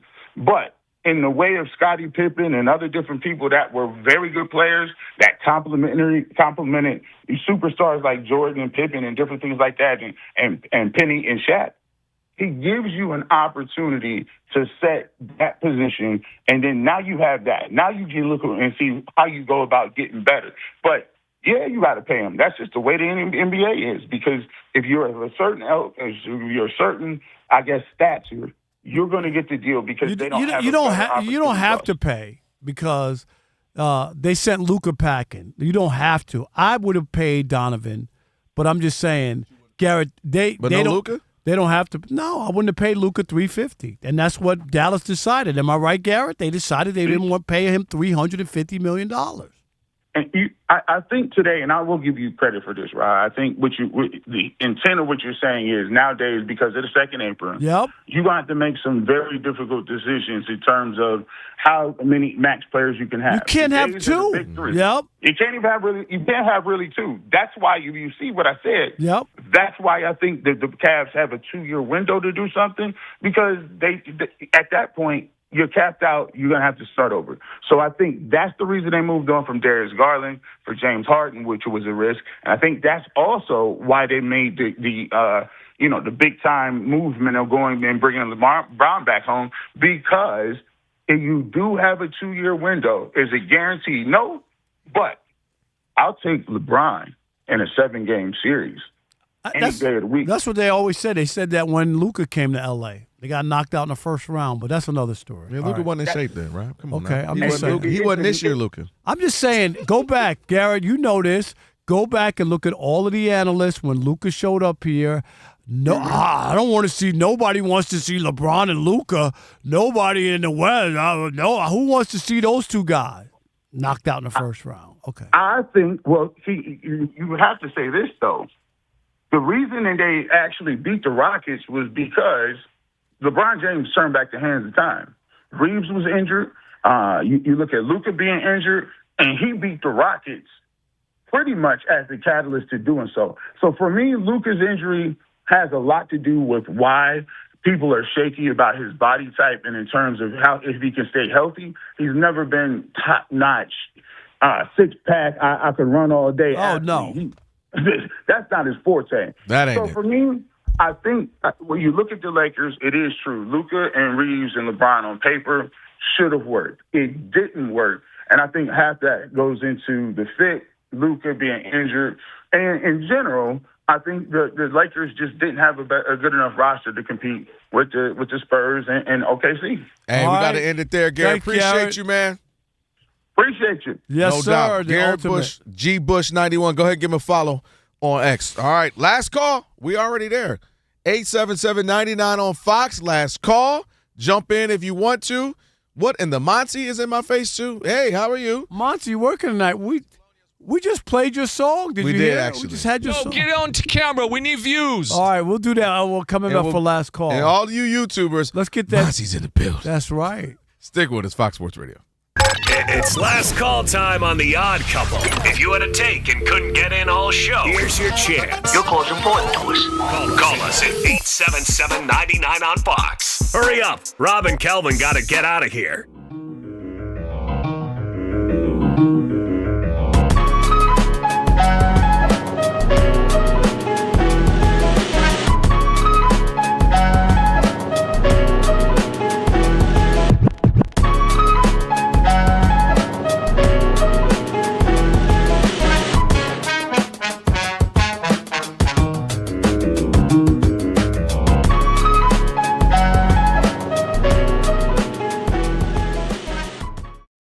Rob G, just yesterday, there was a James family announcement from the Lakers. Bronny James got his contract fully guaranteed. Yeah, I don't know what everyone's worried about. LeBron James leave, one LeBron James stays. You're worried about the wrong LeBron James. That's the thing. Yeah, you got the young, fresh one. Is still here in Los Angeles until further notice, despite what some of your favorite radio hosts might think. The LeBron James era continues in Los Angeles, Rob Parker. Bronny James should retire. I would retire. Wrong. That's the wrong Bron. Wrong Bron. No. Bronny should retire. No, the other one, the 20-year senior. No. Who, me? Because here's the thing. Like, the worst part now is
All right, I ain't gonna lie, Rob. It went from 105 degrees to it's freezing in here. Who turned the air up or down? Whatever you call it. I know. I played with it. It's cold now, right? Freezing in here, man. What'd you play did with, that? Rob? Wait a minute. For once, you were actually hot? Got me in here freezing. It is the odd couple or the cold couple. It is. It Rob is cold Parker, in here. Kelvin Washington on a Worship Wednesday. Great show. Thank you to Garrett Bush, Harrison Sanford. Who else am I missing? Who else did we have? Ben Verlander as well. Shout out to everybody for joining the show. Didn't we have Han Solo? We had. And we you had know Harrison what? Ford Yes, on. indeed. Get off my plane. And we got Monty with a bun today. Very nice. What's she up? See, She got a nice bun I should going. put the camera on her. That's Keep my right. job, we need to get some. What you doing here? Are you on the next? I am on to do some news updates for the Jason Smith show with his best friend Mike Harmon, but I came from the stadium. I never missed that show. I know you don't, but I came from the stadium, so I'm repping a nice Dodger polo here, a little sweaty, which is why the hair is up because it's hot out there. Oh no, it is. Dumb hot. It's warm outside. We'll come in here. It's an icicle in here. It is. Well, Monty. Oh boy. We played Rob, the song. Well, caution. we played her song. No, we just saw your earlier. eye. Me and Alex both know the look. We like, oh shoot, caution. Because he takes the glasses off. Yeah. Because he means business. You know when I mean Monty. business. Because he means business. All right, can we have our song before we get the last call? Last real quick? call. I'm sorry, last call. So ridiculous. Because Monty's a smooth operator. How do you not love this song? It's better than Wemby's. Wemby be getting shot at today. Don't care about us. Smooth operator. Like our ugly butt. Sexist. Smooth operator. Well, it's great to have you tonight. is. Good to see you, fellas. We didn't know you were coming in. I know. But here I am. Good to see you guys. All right, appreciate it. Elijah, what them numbers do? The numbers are going to pop went up. through the roof. No. What?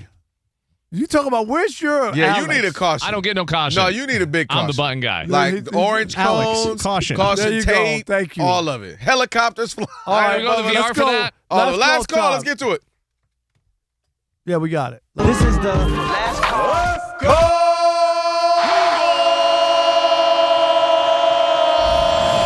It's last call time on the Odd Couple. All right, let's get to it. Dion in Texas.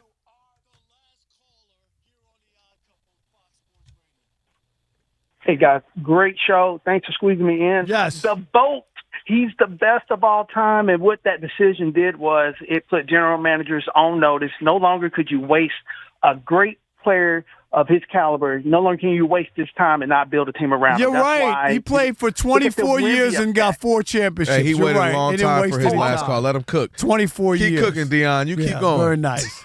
Didn't waste them. He played 24 years, got 4 championships. No, You he wanna talking about you got celebrate me that. out here with Boobie Gibson and Ilgauskas. Please. They won 60 games every year The with minute he Boobie. got Kyrie, what'd he do? He won. The Jason Smith Show with Mike Harmon is coming up next. I never miss your radio show. I never hear it, so I never miss it. Did you hear that?